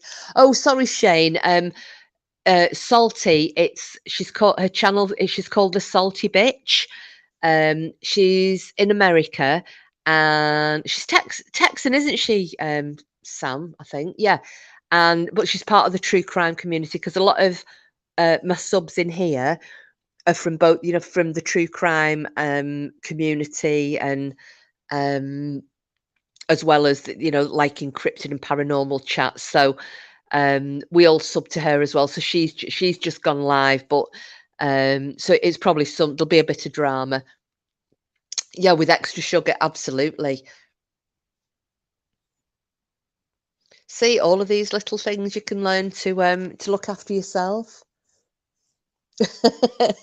You'll take a rucksack. The thing is, Frida, can you imagine we're talking of all this now, and then we were giving it the big one the other night about going on a flaming witch hunt. Can you imagine what's going to happen? Witch hunt, sorry, ghost hunt, witch hunt. That's because I was going to say with what's her name with Burham Witch. Aunt and Ellie. Is that supposed to be I want an EpiPen, Cassius? I'll wait for you to answer because I've got no frigging idea what Aunt and Ellie. I'm going to have to put that on screen because it's so funny.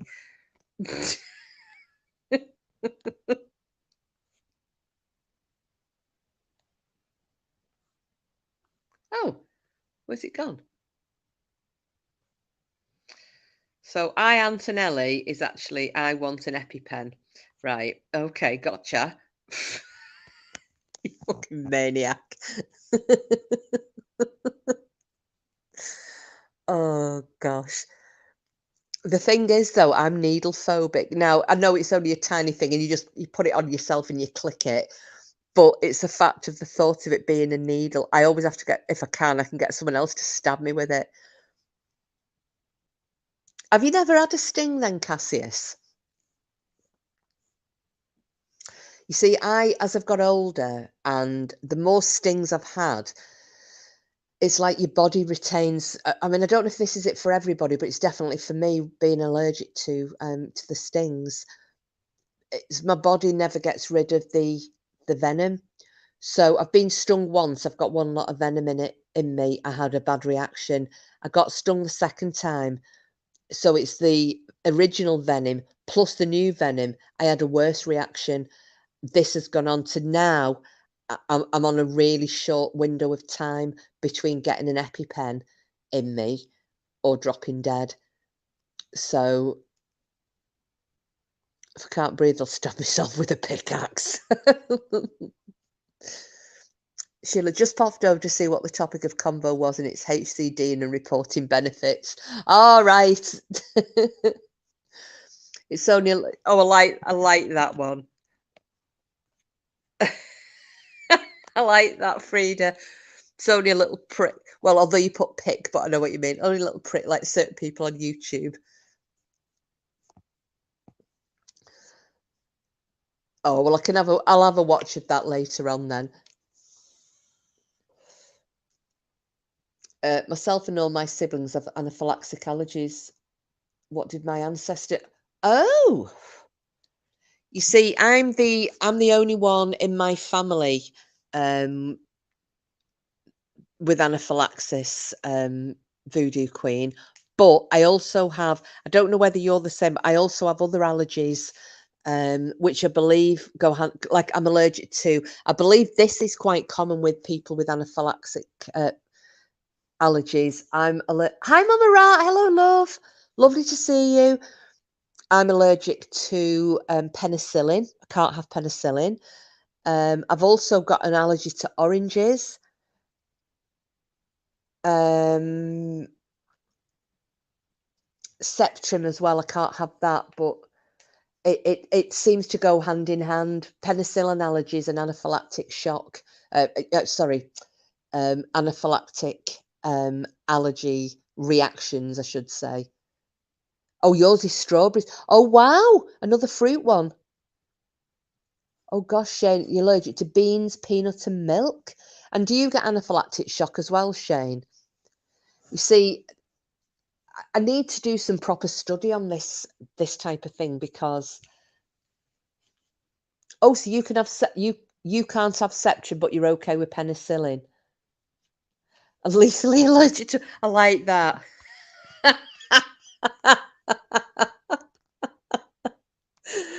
A voodoo queen is lethally allergic to poverty. That's absolutely brilliant. Yeah, peanuts is quite a nasty allergy, isn't it? And there's like peanut.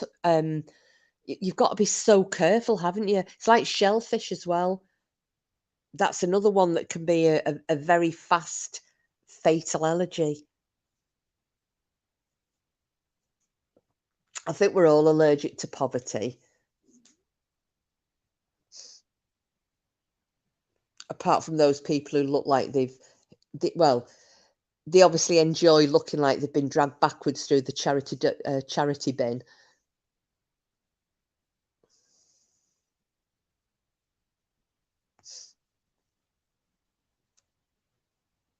Yeah, and bums.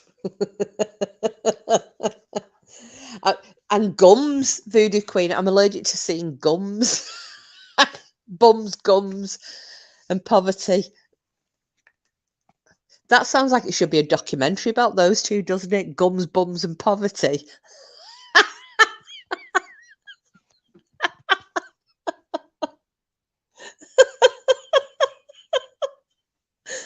Oh, I gotta crap myself up sometimes.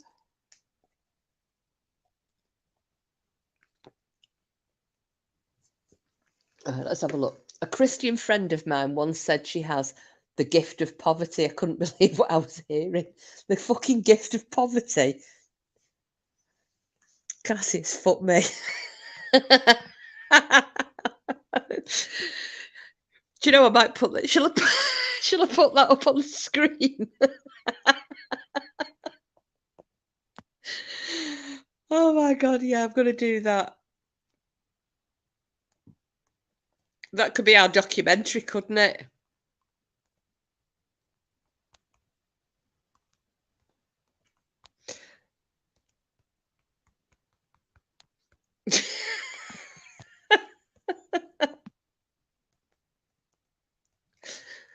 There you go.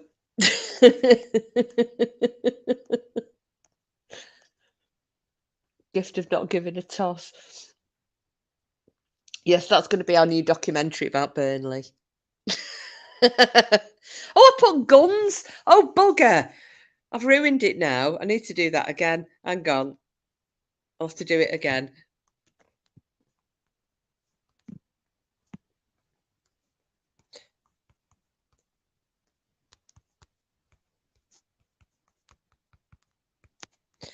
Right, let's get it in the chat. And I'll get rid of the other one. Guns.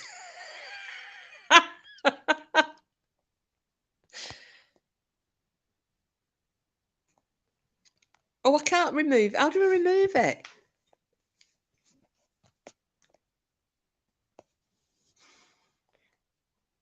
Right, I can ban myself and delete my own comments, but I can't delete my comment. And anyway, never mind.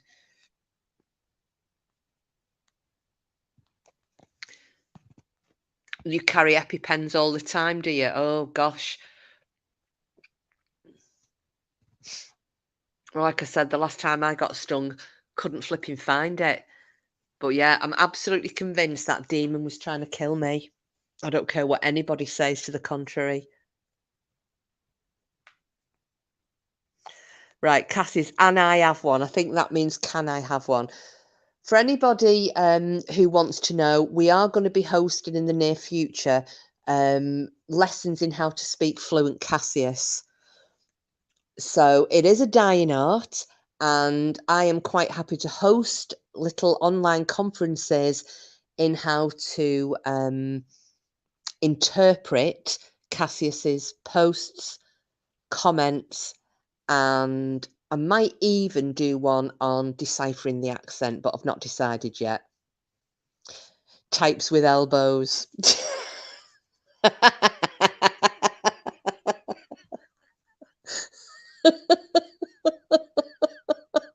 No, if your Viking name would be Cassius the Illiterate. Are you going to join the class as well, Frida? I do really well. I can tell exactly what he's meaning, which is quite worrying. Cassius, I have mine in my office at home because I'm convinced my co-workers are going to kill me. Well, you never know, do you? You never know. But, there's a lot of things that it's always handy having, an adrenaline injection around. Well, you never know who's going to have a flipping heroin overdose as well. Was it heroin?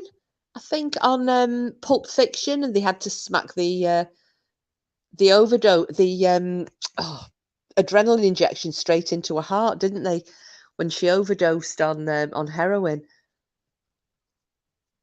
You can tell as well, can you, Julia? Yeah, I think I'd make a killing. What shall I charge? £5 a lesson, and I'll give you all lessons in how to become fluent in Cassius. Years ago, we had dances with wolves. Today, we have types with elbows. I know that's well, that's how I came up with that name, Lady Witch. Because I just thought about dances with wolves, types with elbows. Yeah, Pulp Fiction. Yeah, I couldn't remember if it was or not. You're only worth a fiver. No, it's a fiver a person. And this is per lesson, Cassius. I'll give you a cut in on it. Look, get more illiterate, make more fuck ups. I'll be deciphering them. If I'm unsure, text me what you mean. I'll look like I'm really intelligent. People will sub. Okay? They'll sub to these online classes. Cassius literacy. Or we call them types with elbows classes.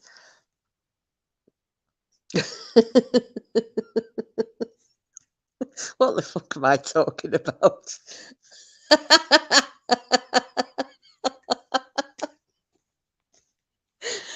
Jesus.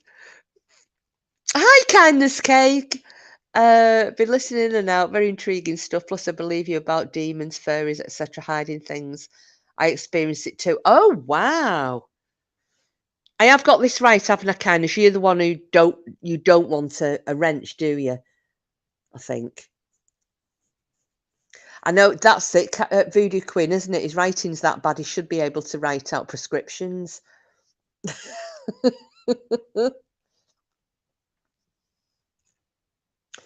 But yes, that it's a good drinking game. What the hell did he just say? A shot for a right answer, two for a wrong one. Or it could be a new private code. It could, Julia. But, we're finding out that everybody in this chat seemed to be able to understand Cassius, and I find that quite worrying. You can write a script, you know enough Latin. Oh, God. Latin. Amo, ama, massa, mat. Yes, I went to a Catholic school. Not going to class. You're not going to class. You make shitloads of typos, so you can't be cruel to Cassius. Oh no, it's not being cruel. It's about, we're becoming fluent. We don't want Cassius to feel alone.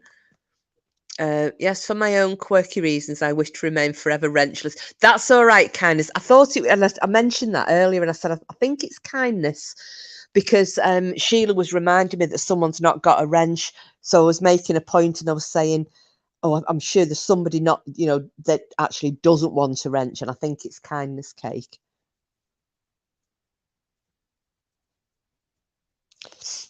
Oh, dear me. I can't wait to get this, to go and look at this car tomorrow.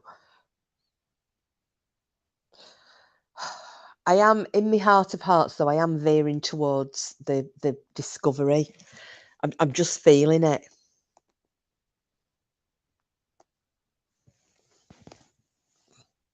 I might have to post photos up for you all, and then obviously hide the number plates, because nut jobs and all that. But yeah, and see what you all think. I might post. Oh, yeah, I might do that actually. I might put it on my community post and go, come on, right, tonight, give me some votes. Tell me which one you think I should go for. There is also you Camping with the Pixies. Do you watch Erwin Saunders' channel, Shane? I love Erwin. I think he's brilliant. I don't know if anybody else watches him. Erwin Saunders, and he goes hunting for fairies and pixies. Kind of, if it wasn't for your pretty avatar, I would think you're a man with commitment issues. Bless you, because the best night was with Cassius on that New Year's Eve. Oh, yes. Yes. You're damn right there, Frida.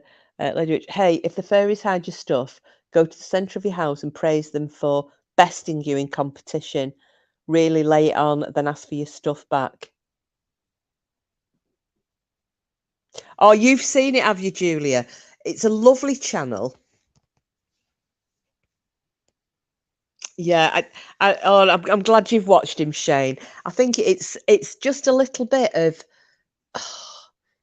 eccentric Englishness. Oh, that New Year. Yeah, but it got took down, didn't it? Now, as much as I no longer kind of follow that path, but I do when anything gets lost. So my Catholic nana, she had a patron saint for every occasion. Like literally every occasion. Oh, hi, Green Eyes. Oh, don't you be sorry, love. It's not been a long one tonight. And I'm sorry to hear that you had a rough night. Oh no. Yeah, well, I got COVID last year, didn't I, Cassius? Flipping October. Yes, Lady Witch, thank you, Saint Anthony. And I'll still, to this day, if I lose anything, I ask Saint Anthony to find it for me. And do you know what? Up it pops. Every time, guaranteed. You see, you're like me, aren't you, Lady Witch? You know all the patron saints.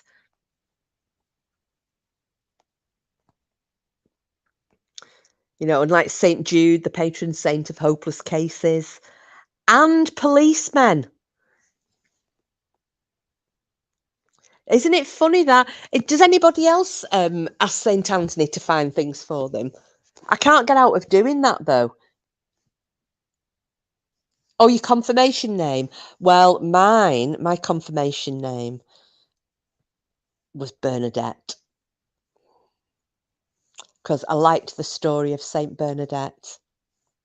And it was also my mum's middle name.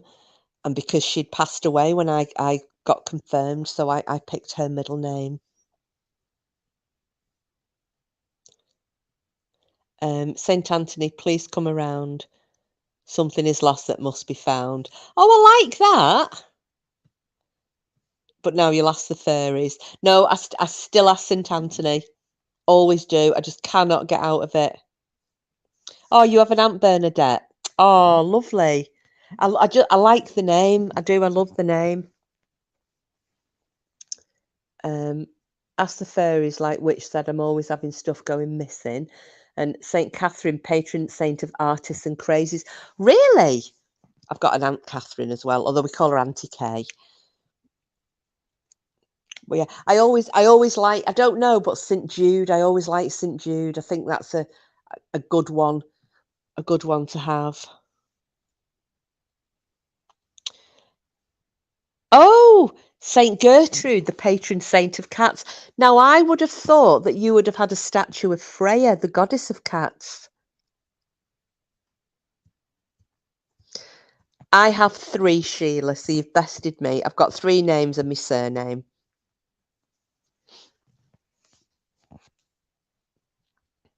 And I'm really gutted because my dad, as I've told you many times on here, oh, you've got her too. That's good, Lady Witch, because my dad wanted to call me Freya, and he was and spelling it the old way, Freyja. And my mum wasn't having it. She was, I'm not having a heathen name. And so I got the name that I got, but I wish my dad had had his own way because I would currently be called Freya.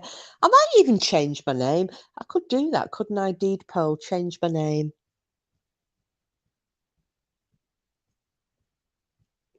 Oh, you both got Bastet as well.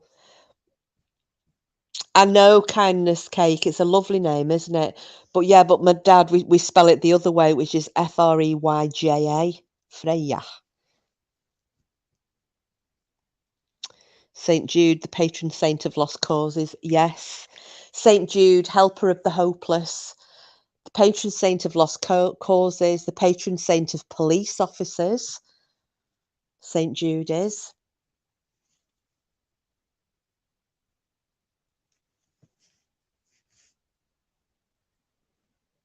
There used to be a prayer to St. Jude, and I can't remember it now.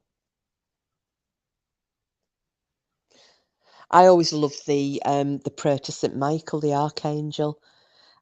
Even though I can't even tell you when the last time I went to church to mass was. It's years and years and years ago. But obviously, when you fetched up a Catholic, it's like the Monty Python sketch, isn't it? You never stop being a Catholic. It doesn't matter whether you do or not. You're always once a Catholic, always a Catholic. And it's amazing if I've watched a program or a film, and I don't know if any of you are like this who've also chosen a different path, but you watch a film and they might be in a church or something, and they'll be saying, or doing a benediction or something, and I sit here and I'm saying the prayers with them as well because I've never forgotten them. But I love that one. Holy Michael the Archangel, defend us in our day of battle. Be our safeguard against the wickedness and snares of the devil. May God rebuke him, we humbly pray. And do thou, Prince of the heavenly host, by the power of God, thrust down to hell Satan and all the wicked spirits who wander through the world for the ruin of souls. Amen. Have I impressed you all there? Probably not. But yeah, I don't know that I just loved that prayer as a kid because it was so dramatic. And our priest was a miserable, boring old bastard. No, no, I'm not. That was just the one. No, God, I don't pray anymore. You chose Catholicism as an adult a million times easier than what you grew up with. Yeah, and I think it's because I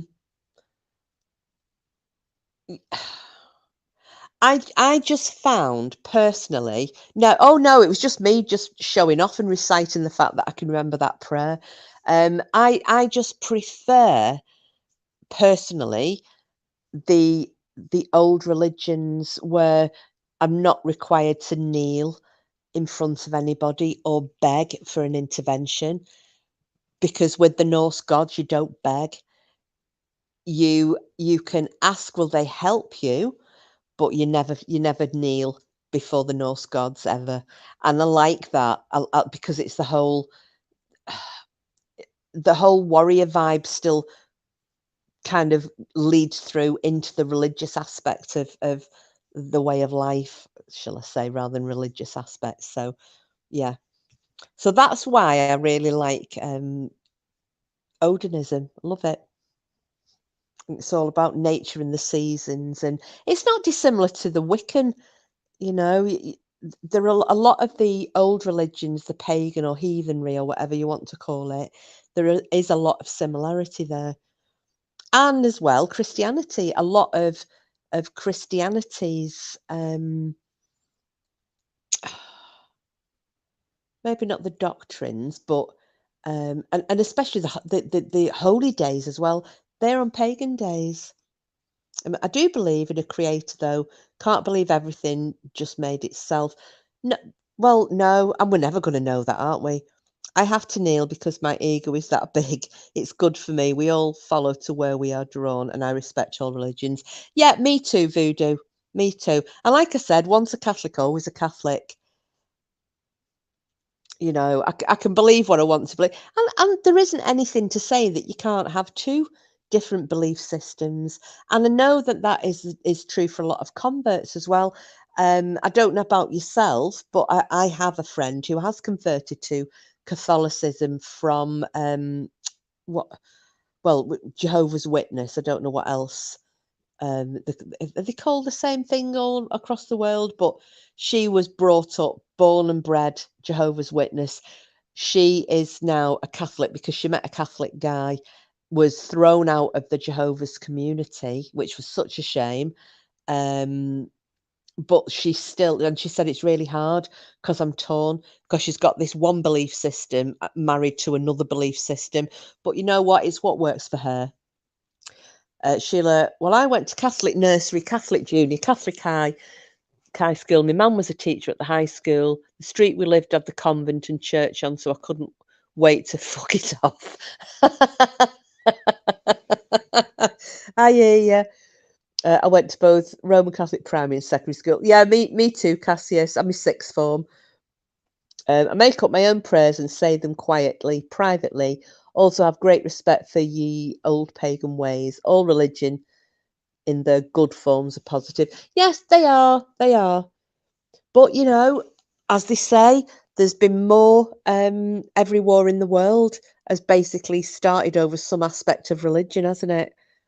You know, or religion has been used as a lever or leverage, as a lever, as leverage for starting a war or a persecution. So yeah, it's a lot to answer for. That's why I just like, you know, Odinism, because really I'm keeping myself to myself.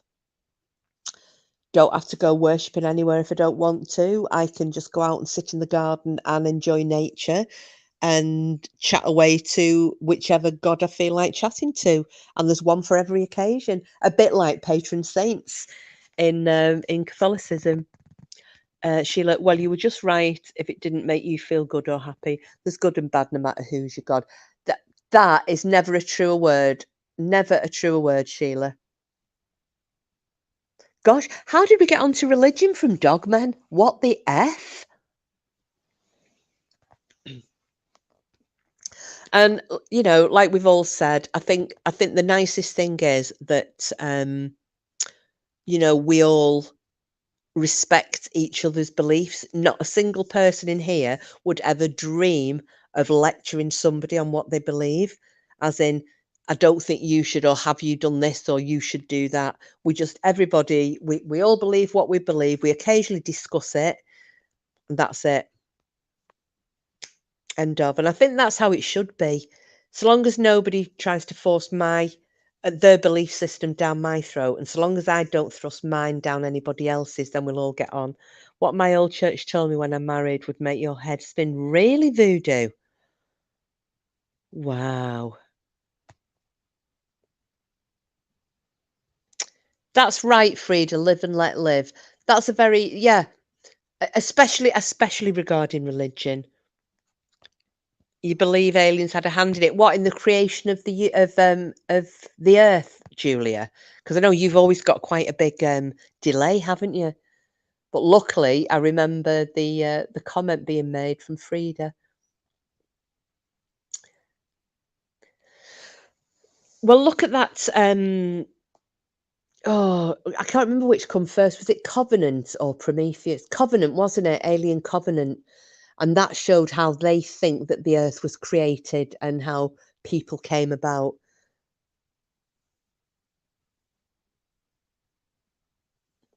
Religion is... Oh, I like that. Kindness cake. Religion is used by nefarious folk, e.g. to sad fish and ponds. Just saying. Yeah, you're 100% right. 100% right.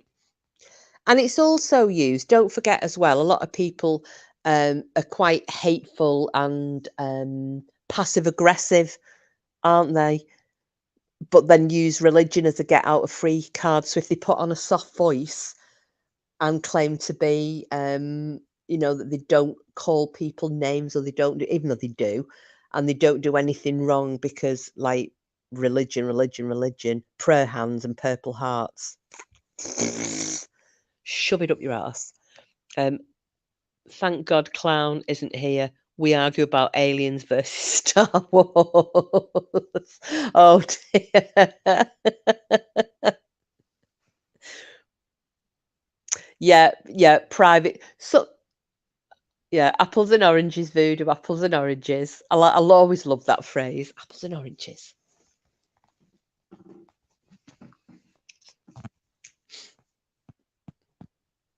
Do you know, ponce is one of my favourite words. And do you know what? Right. Oh, and if they bless you twice again, just say yeah. But it's so fake, isn't it? Fake, fake, fake, fake, fake. I was just about to say something then. Oh God. I can't believe what I was just about to say something. It's gone out of my head. Anyway, I know a couple of you were in earlier when I mentioned it. I took some video earlier of these two little deer that were standing right at the side of, I mean, they were literally 12 feet away from me, if that. And I managed to film them. They didn't run away. They weren't frightened. Now, this morning I went to, I go every year, Clitheroe Food Festival. It's the highlight of my year. I love it. Although I didn't buy as much sweet stuff as I know. Well, in fact, I didn't buy any sweet stuff. I normally buy cakes and all sorts of things, and I didn't this time. I was more sensible and I bought things for the house and bread. But we were walking around. We were having bits of chats about. Well, I didn't, Sheila. I didn't get any cheese. I was testing some, but I didn't. But I bought the most amazing artisan breads.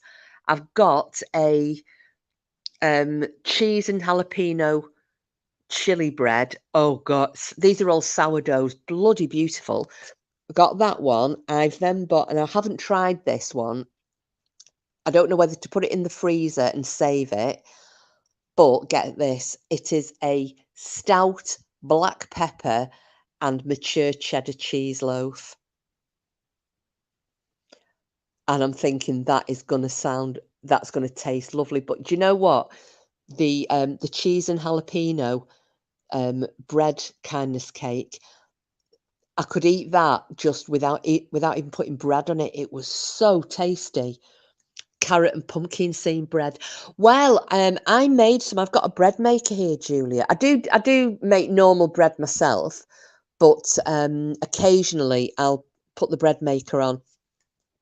And I made some bread last week. I just thought, I've not used this for a bit. Let's have a go. And it was spelt, honey, and what was the other thing I put in it? Spelt, honey. It was like a whole meal. I can't remember the third ingredient, but it was really nice anyway. Because spelt's coming back, isn't it? A lot of people make bread with spelt these days. Anyone wondering, that's the old grain. You know, it was very popular in Roman times, and it is making a big comeback here in the UK. Sheila, do you know what? Get one. Mine's really good. It's a really, really good bread maker. It's a Morphy Richards one. It does the proving, it does everything. You get a nice recipe book with it as well, although I do make my own. But, you know, you don't have to be shite at baking. Green Eyes will confirm this for you.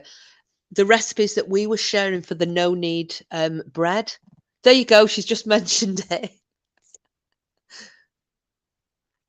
Do the no-knead bread, Sheila. It's so easy. You just cook it in a Dutch oven.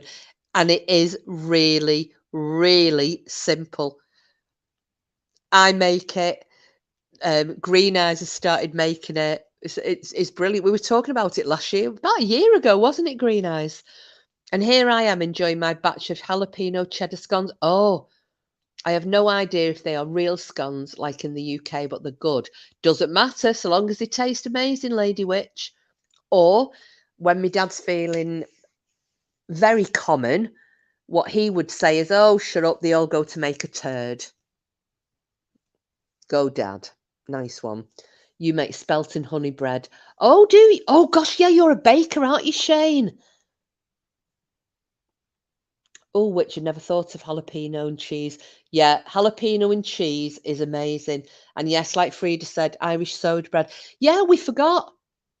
Yeah, I know, Sheila. Shane's a baker. You should get. Have you any tips for the ladies in here, Shane? Well, and the men as well. There are a man or two.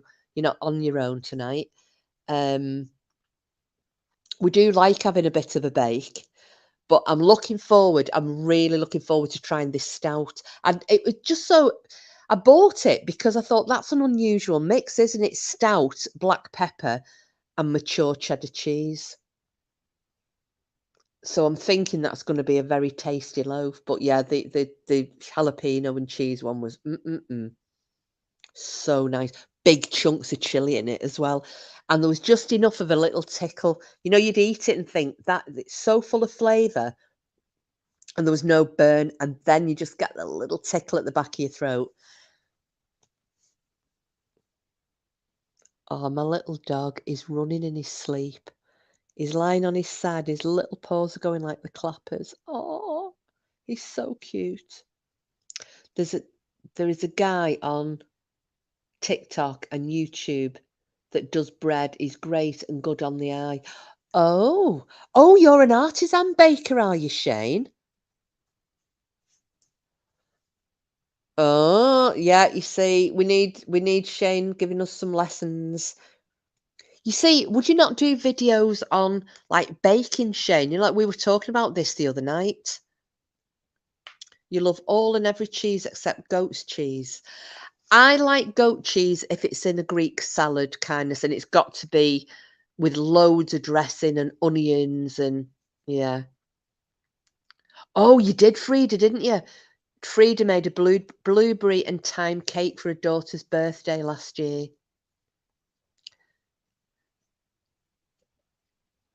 Yeah, would you not do videos like that, Shane?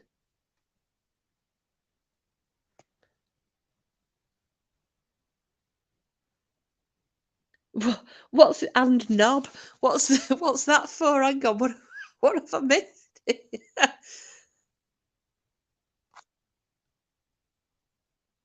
What have I missed? What have I missed?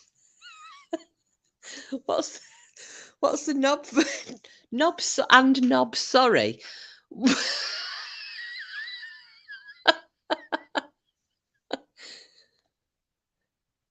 You got 4.5 views. I don't know why. I can't swallow goat's cheese or cottage cheese. Oh no, cottage cheese. No. Oh, you knob cheese. Oh, got you now. See you. Oh, 4.5K views. No, I got you then. No, do you know what, Sheila? Do you know why I got confused? Because Shane had said I'm an artisan baker, but your comment came in the middle of it because you'd put and knob, and I'm thinking, is she talking about Shane or cheese? I didn't realise you were talking about cheese. Sorry, Shane.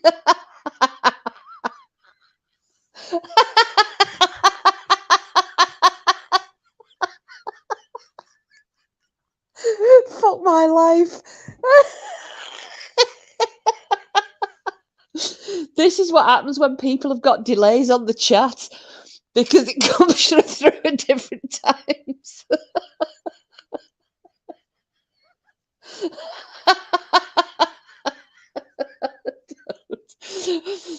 All I'm is that what I think it means? Help the American? Yeah, You was answering kind of. No, I've got you now. Not got room to do that where I live, and I cannot take a cam to work with me. All right, okay then, Shane. Got you. Yeah, she's talking about. Yeah.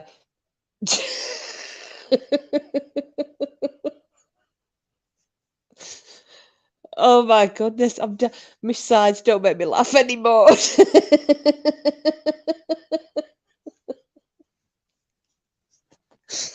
Oh God. But yeah, Sheila, just go and buy yourself a Dutch oven. And you can get them you can get very reasonable good ones on eBay. Or eBay, Amazon, what have you. You don't have to spend an absolute fortune. I mean, I had a Le Creuset one.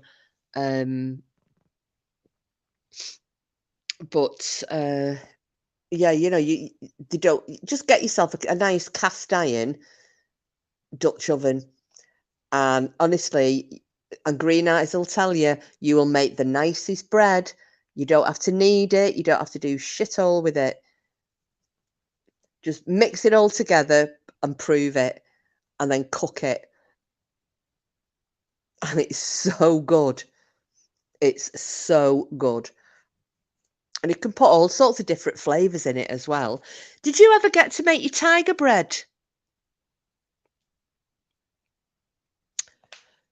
Amazon Le Creuset knockoff are amazing. Sister and I have all of them. Oh, are they what are the Amazon's own brand Voodoo Queen? Because I had all the original Le Creuset. And I can't believe I gave away. I had a full set of pans when I moved in with Porky, because he already had all the. I shouldn't have done it, and I gave away. And they had the original stand, everything, and I gave them to my neighbour. Tiger mix. Oh yeah, with the rice mix on top. See, I love doing that tiger bread. It's so nice. Yeah, I think we still need to do a recipe night, don't we? You see, it's like this when and they're all in different colours. Oh, you see, I've just bought a load of pans to go with me my new kitchen colours, and I love them. They're really nice. You can't lift the pans when they're full of water. Yeah, I do as well, Voodoo. I love because you always hear something, don't you, that nobody's thought of before. It's like little tips with, like vehicle maintenance. I used to pick things like that up, and there were things that I'd never heard of. And like I said, Green Eyes and I just talking about no knead bread, and got into the whole thing of that. And it's like with my cakes as well. I do. Do you all follow Cupcake Gemma? I've got her book. I got it for Christmas actually. The Crumbs and Doilies cookbook. And they make all the amazing cakes. I love her channel. And another one as well is there's a Russian lady, and Alla's Yummy Food, and she makes she does a lot of Russian recipes and so on. Really, really. Yeah. Oh, yeah. Do you watch? Oh, do you watch it? Do you, Frida? Well, Ella makes this beautiful, the Medovik, which is the Russian honey cake, and it's loads and loads of layers with like a honey buttercream and what have you. Oh, what's this one, Green Eyes? This guy's really funny. You will find the no knead bread in here. Oh, there you go, the tasteless baker. There's also, I don't know if any of you have the pressure cookers, the electric pressure cookers. Like I've got a Pressure King Pro, or you can have the what is it called? Is it a one pot? Oh, does he drop the C bomb? Oh, might have to try him then. The tasteless baker. Let's put him up on screen so we don't forget him. So I watch a few channels that do a lot of recipes for, to using these pressure cookers. So the one pot, I think he's called the one pot chef. Oh God, I can't remember his name now. But there's some brilliant recipes, and just choked laughing. Kiss, I sent you a screenshot, but I don't think you'll see it while I can't look at anything. What was it, Sheila? You need to tell us now because I can't look at it, and you've given us a little taster here.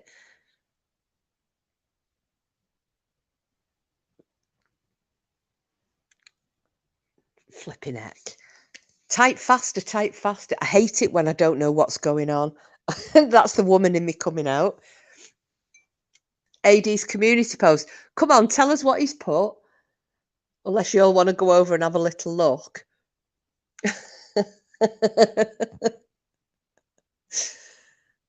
Oh God, I'm fucking hell. Oh God, come on, Sheila. Right, everybody's going to have to bounce out a chat now to go and have a look. Yeah, okay, Lady Witch, you go and have a look and then come back because obviously Sheila's laughing too hard to type. I can't look at it because I'll kick myself out of my chat. And was nosy as shit. I think the fact that it's choking laughing, is he taking the rip out of somebody?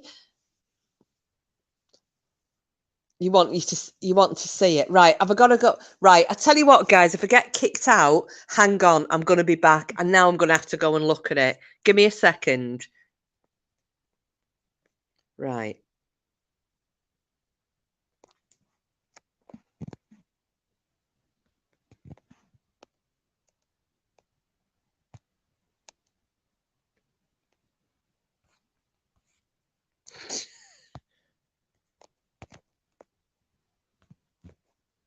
I've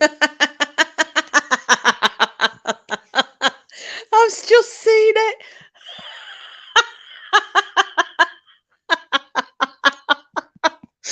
Well, you all know I call her fit for fuck all. Well,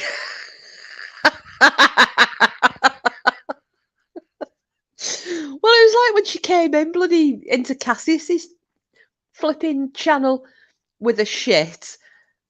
What happened to that post anyway, Cassis? I'm presuming, did she remove it herself because she didn't like the answers she was getting?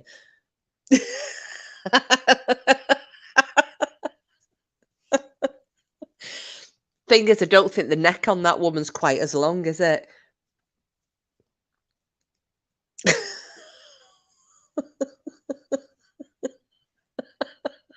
Fit for fuck all.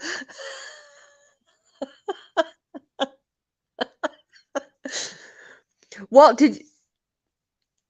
Full of self-righteous fuckery. She could hide behind a lamppost. Whenever I see her, I always feel like saying, somebody chuck her a fucking pie.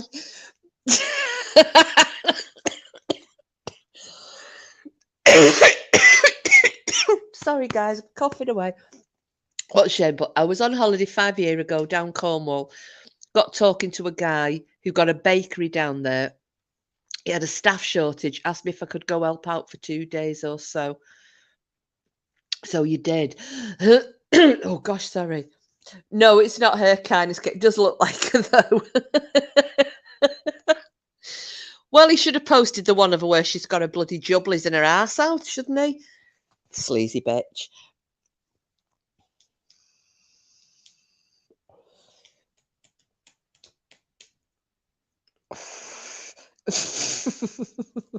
So, and did you go and take it, Shane, or did you just do it for a little bit? So, Cassie, sorry, I didn't get what had happened with that. Did you remove her comments, or did she take them down herself? Because I know that me and Sheila were just ripping into her. I think what was it I said? I can't remember what I said now. What she said something. Oh yeah, she was calling Cassie's pretty sad, and I said, isn't there's some seedy television studio you should be in getting your kit off, you sleazy cow. And then called her fit for fuck. So the way she comes, fit for fuck all. trying to make herself relevant because nobody. Oh, and I said, yeah, if you've not worked it out yet, nobody actually likes you, Philippa. Bloody fit for fuck all.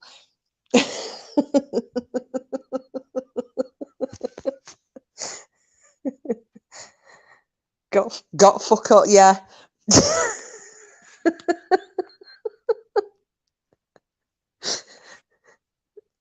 No, too far to go. Did that? Oh, and you knew no one down there.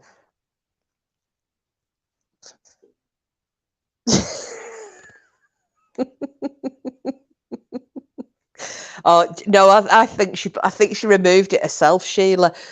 She didn't like what people were saying to her. I think she thought she was coming. Well, she just breezes in, doesn't she? She's like Billy No Mates. She's like that thing as well, beggar friend. You know, making JC highlighted a comment that thing that told Cassius to go and batter his own mum or abuse his own mum, and she'd put on about a man sponging off a woman. You're talking about AD, but she's like a man who's sponging off a woman and blah blah blah, and how low they were going to go, and how low they are, and there's nothing worse. And I'm thinking, but you're supporting old Junior there, sponge. Thought she was going to phone the police, little rat. Yes, Voodoo Queen. I do. That was the guy in the. Was he on a push bike or something? And she was in a car. I'm phoning the police. She's an absolute arsehole. I remember when she used to, before Bam blocked her, I remember when she used to come in her chat, and we'd be like now, we'd all be just talking about Dogmen. Hiya, Greg. Hiya, love. How are you? Good evening. Good evening. So we'd be talking like this, and we'd be, like chatting about baking. So we're chatting about cakes, and she'd come in, and we're all like, hi, Philippa, chatting about cakes, and then she'd go, and AD's done that, and she'd always have to make the conversation about her and AD. She's obsessed. Her and Val and Helen are obsessed with that man. And it's actually pathetic. They're so obsessed. It is pathetic. And like I said in that chat last night, you want to deny that you're obsessed? Go and look at your list of videos that you've uploaded and what the content is. Oh, Frida, she's as irrelevant as shit. Like I said, fit for fuck all. Yeah, the one with the guy in the car, that was really funny. Yeah, because she didn't expect the guy to turn around, then she suddenly turned into you're picking on a woman. Obsessed. Yeah, they are.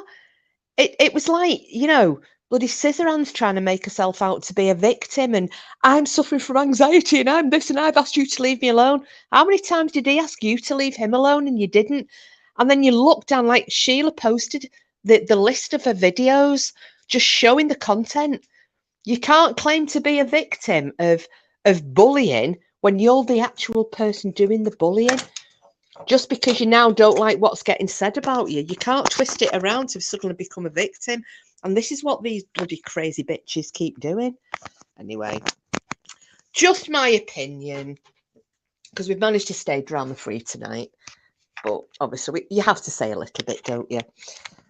Oh, gosh. So, are we all... now, I believe, is Bam doing because it's Roberta Armour's birthday tomorrow, isn't it? 21, her 21st, I believe. And is Bam doing a thingy for her, a birthday live? I think. Did I hear correctly? It's not drama. It absolutely is. Oh my God! Has anybody not seen Sheila's video about Charles Manson's teeth being put on display in Burnley?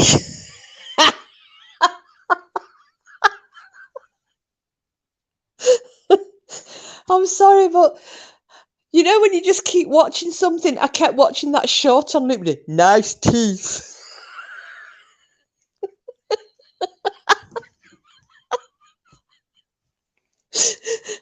Oh God. Oh, Green eyes, go. Just go and have a look at it now. Just go and look at her short and come straight back in because you have to laugh with us.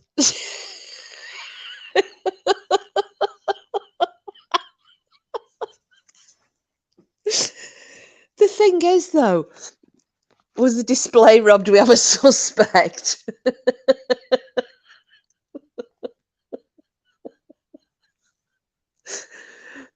Do you know, right, now this is my opinion. So, sometimes you've got people who are a little bit on the special side.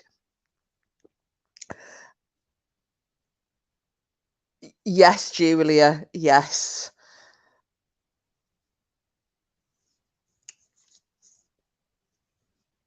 That's why we keep making jokes, even though I know that, they're not aimed at you, even though we know you live over there, and I've got a lot of friends in that area as well, like Aiton Hill, Padiham, Fence. Oh, me, Sheila, I'm dead. Looks like a drooler can wannabe. Yeah, I mean that.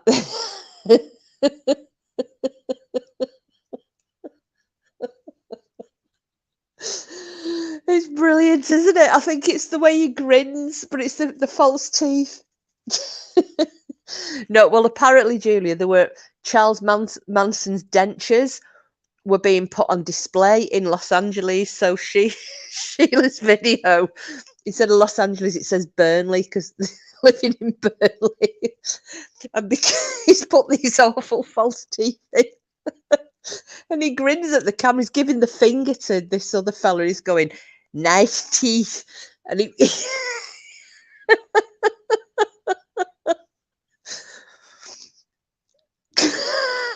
Sugar wants his teeth back. No, God, no, no. If you ever it, no. That's why sometimes. Have you only just seen it free? That's why sometimes Sheila says the Beast of Burnley, because we talk about like the Beast of Winter Hill. Well, that's what she's on about. So, no, absolutely not talking about you, Julia, at all. Yeah, no, she thought he said hi, kiss, and stuck his finger at me.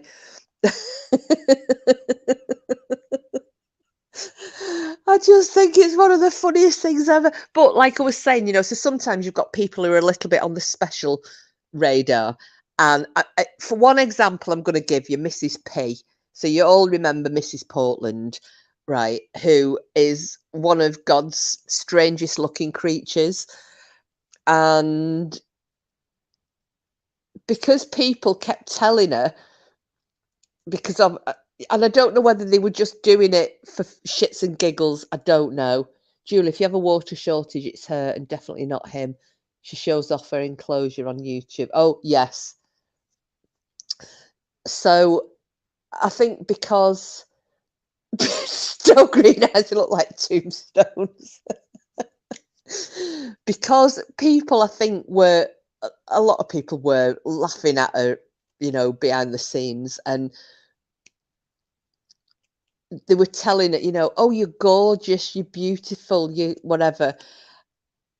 And she actually believed them. So then we started seeing her, she like dressed up. Do you ever remember she dressed up in that negligee thing? It was absolutely awful. And then she turned the camera around and she went, and I've got a big hunk of man.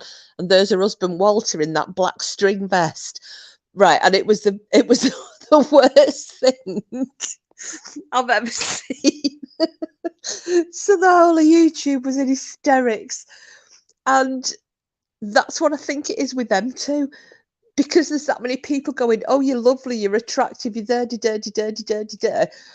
They believe them now. So then he's done that video of himself with those false teeth. And I bet it's the worst thing he's ever done.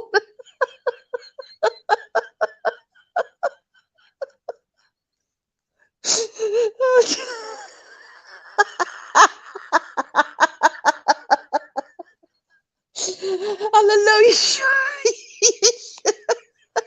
know you shouldn't mock the afflicted, but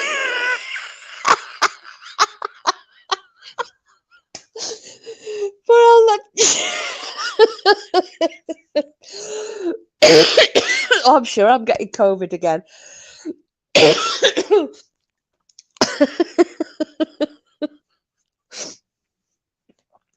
Mr. P knew that. Yeah. Mr. P. Well, the way that finger was shaking, I'd say, yeah, Mr. P. Mr. P said. Anyway, sorry, right? I'm going to come off taking the piss out of people. Oh my goodness. There's afflicted and then there's afflicted. Yeah, your laugh makes me laugh, even if I don't know why you're laughing. Oh, Julia, you want to talk about that? Ask Sheila.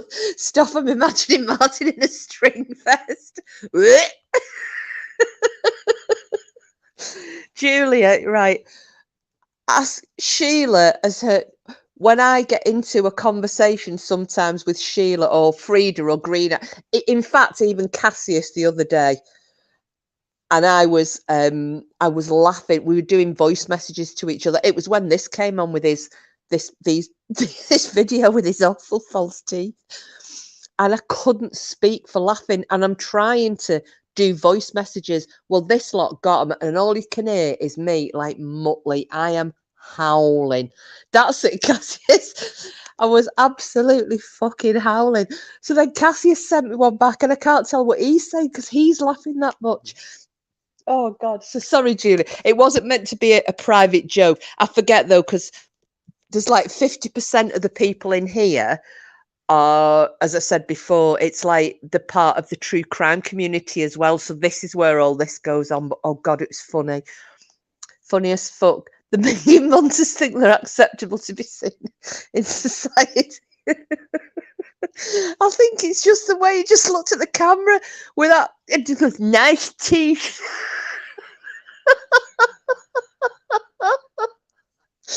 And then he was at some random park in Burnley kicking a ball in those second-hand shorts with his podgy knees. She's sending messages, all he can hear is Kiss howling. I know, green eyes. Because I start talking, Julia, but then I lose it and I start laughing. So all these lot just get messages off me going, oh, hello, arse wipes. Hello, Brian. The bastard shown as carer. Voodoo Queen, hello, twat face.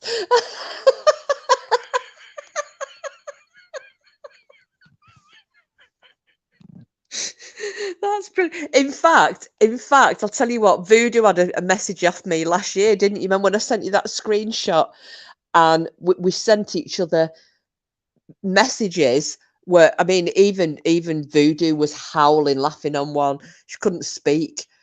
So yeah, I think it's quite funny when, because we don't all have each other's numbers, just a few of us do, and unfortunately, I send messages where I'm just howling, laughing.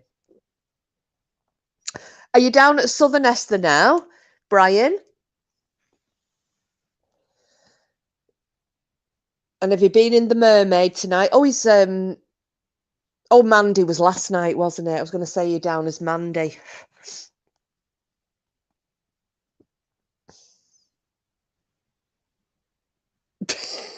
Pissing yourself. Oh, you've just got there. What's the weather like? It's bloody howling here, screaming a hoolie. There's so much good content for laughs on the tubes. Oh, there absolutely is. Do you know what I love watching? The dog videos. Is anybody watching? Oh, you just heading to the 90. Oh, the karaoke, isn't it, tonight? For anybody who doesn't know, Brian has a holiday home in, well, one of my favourite places, and I always go. I always go every year to Southern Est for a little holiday. Been doing it for years. So Brian's there he's going to the 19th. It's a bar called the 19th Hole. It's just at the side of the golf course for obvious reasons. But they have a good party night in there. They have the karaoke going. They have live music on. Brilliant night. Yeah, there's a creator at the moment, Voodoo, and you'll all love it. It is these golden retrievers, and they keep getting into the swimming pool, but this guy does voiceovers for them, and I howl laughing watching them. Absolutely howl. No live band on. Jam Madness, another. Oh, lovely. Yeah, 19th. Well, yeah, the 19th hole. That sounds about right for YouTube, doesn't it, Greg? But yeah, the 19th hole. As you all know, the 19th hole is traditionally the clubhouse at the golf course. But yeah, I can't think of the name of the flipping channel. The one with the golden retrievers on, but God, it's funny. And the voice, there's two of them. One drops a ball in the pool, and the conversation that these two dogs have, it's just, yeah. If you want something to brighten your soul, watch that. It's lovely. I used to watch rescue videos, where they rescue animals, but they make me cry. Yeah, mad British people, absolutely, Frida. We all are. I like the arse wipes thing. I know a lot of you watched The Last Kingdom. Do you remember how they used to call them arselings? Maybe we should be called arselings. You're going hoeing, are you? Ah, the chippy'll be shut as well, though, isn't it? You can't even get yourself a chippy supper. Yes, stop showing the sad dogs. I like Dave Chappelle. Oh, I do. I do. But yeah, I need to find the link for that golden retriever one. They are just so funny. In fact, hang on. I'm going to see if I can find it. If I kick myself off, I will be right back.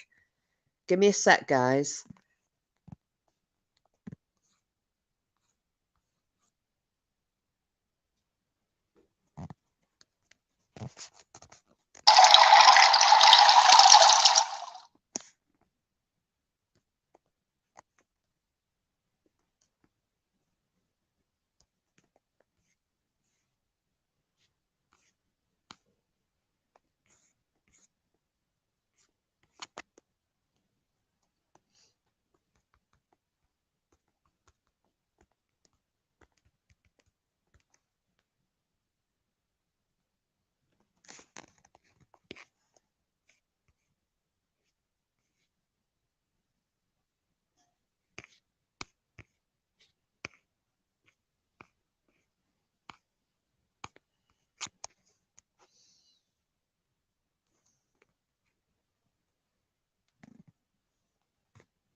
Right, sorry guys, I can't find it.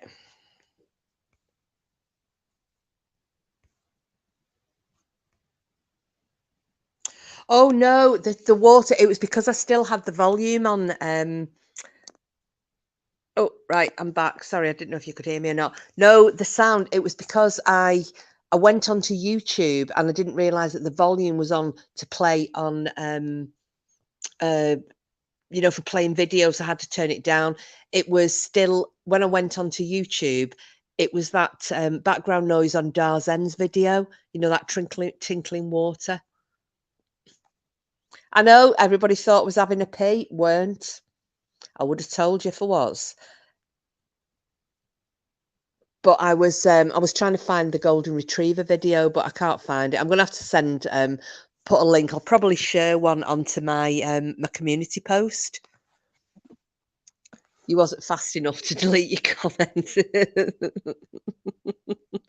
You've got to be like Speedy Gonzales with me. Yeah, whatever. Well, got to get back to cleaning. I'll try to get back hopefully before you end the stream. I'm probably going to be winding it up very shortly though, Greg, because my phone is vastly losing battery. So, and I think Salty Bitch is live as well, Greg. Godspeed, Greg. See you later, Greg. Yeah, you are all terrible. You've got dirty minds. Oh, is that it, Sheila? Have you found it? Oh, why couldn't I find it? Bloody hell. We'll love you right back, Greg. Take care, sweetie. And we might see you later. Okay, so I'm trying to think what I'm going to do my next live on. Because we're all going to be, are we all around for Roberta's tomorrow? I think from what Sheila was saying, I think Bam is going to do a Roberta live because it's a birthday. And then I did a Vikings. I'm going to have to try mixing mine up. I did a Vikings. I've done a Dogman. Not literally. I need to get back to my Jack the Ripper victim stuff because again, I just left it. My heart's not been in it since the beginning of March. I just haven't. And we also need to do another quiz night. It's 2 dogs a pool. Oh, thank you, Sheila. Well, yeah, listen to that. It's really, really funny. But then there's another one where the woman keeps telling the dog because she's trying to get to work. She's going, get out of the pool. I need to go to work. And the dog's swimming off going, da-dun, da-dun, da-dun, can't hear you. Da-dun, da-dun, da. I'm a submarine. Da-dun, da-dun, da. Really, really funny. I think if I had a swimming pool, Coopy Doops would probably be in it as well all the time, Green Eyes. But yeah, that I love those dogs. They're so cute. It's amazing because I think, isn't it when at the beginning one of them's got its head under the water, the other one's going, "Get your head out, breathe. Get your head out, breathe, breathe, breathe. Get your head from under the water. Get your nose from under the water." I love when they do the voiceovers. It was like the Husky. Do you remember that one where the guy, he did a voiceover on it and he's doing the things about, he said, "And guess what I've just eaten?" And the dog goes, "What?" And he said, "And I've just eaten, and I've got chicken in the fridge." And guess what? What? Guess who's going to get it? What? The cat. And then the Husky goes, "Oh, no, no, no."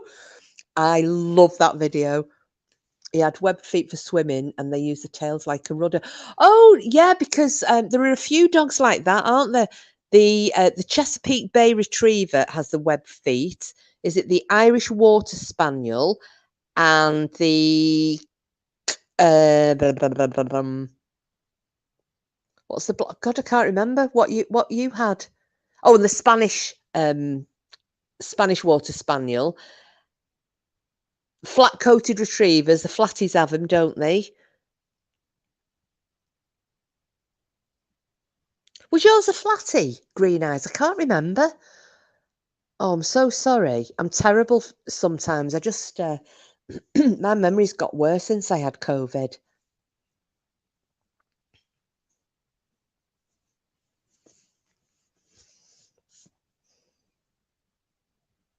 Cooper swims like a bloody fish. He loves swimming. He just dives in everywhere. He's got no fear. I mean, I had the video. I think the video's in my shorts. If any of you ever watch him, the first time he ever swam. I think he was about 16, 15 or 16 weeks old. And I'd been taking him to that one, and it was a very sheltered little pool that he could walk out into and then swim. And every day I took him and I threw the stick a little further. And that was the first time. Every day I filmed him and he never swam. And then that day he did. And that's in my shorts. And it's got me and my friend. We were like, yay! I was so proud of him. Water Spaniel. Right, yes. Your dogs are set. Oh, right, Shane. Yeah, we love dogs in here. They're amazing. But yeah, can't keep my little fella out of water. Right, so yes, that one that he torments with food and says it's for the cat. I know, Sheila. Oh, I love that one. I love that video. Is that the husky one, Voodoo, that you've just posted?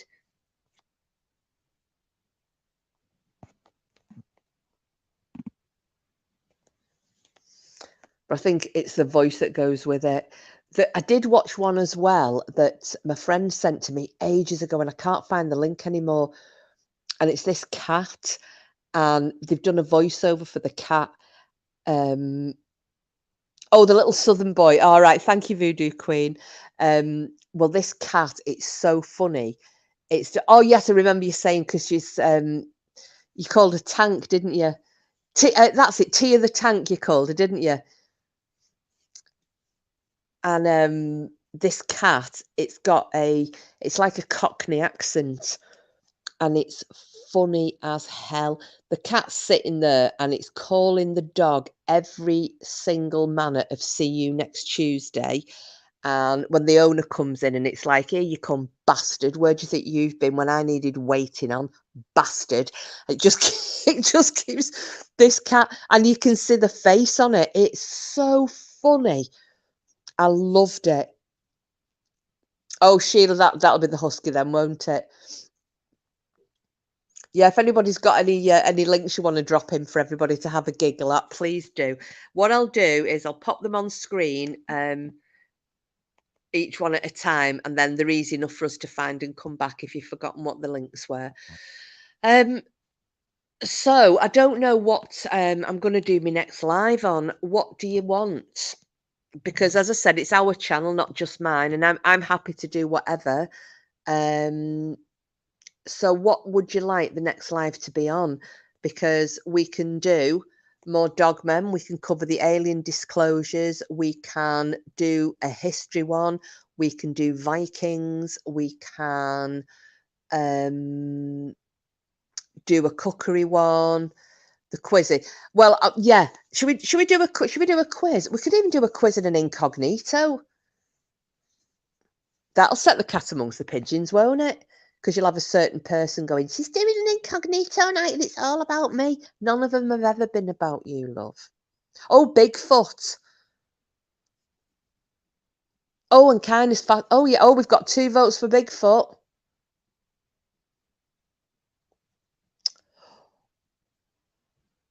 Right. I tell you what then. How about the next one? We do a quiz. So, right, for Shane and anybody else who's not been here for one of them, I don't know if you were around, Kindness Cake, and anybody who's listening in and not joining in, we do a quiz, and so Sheila wants a quiz on cryptids. Right, yes, I can do that. Because usually we used to always do a quiz called Know Your Mods, and I'd have picked up little bits of information about people. Well, we won't do one on that then, Julia. We'll not do a quiz about people. Should we do just a general quiz about mysterious beasties and legends and so on? Because you'll not be any worse off than anybody else. Because I know some really bizarre and random shit. So I'm happy to do that.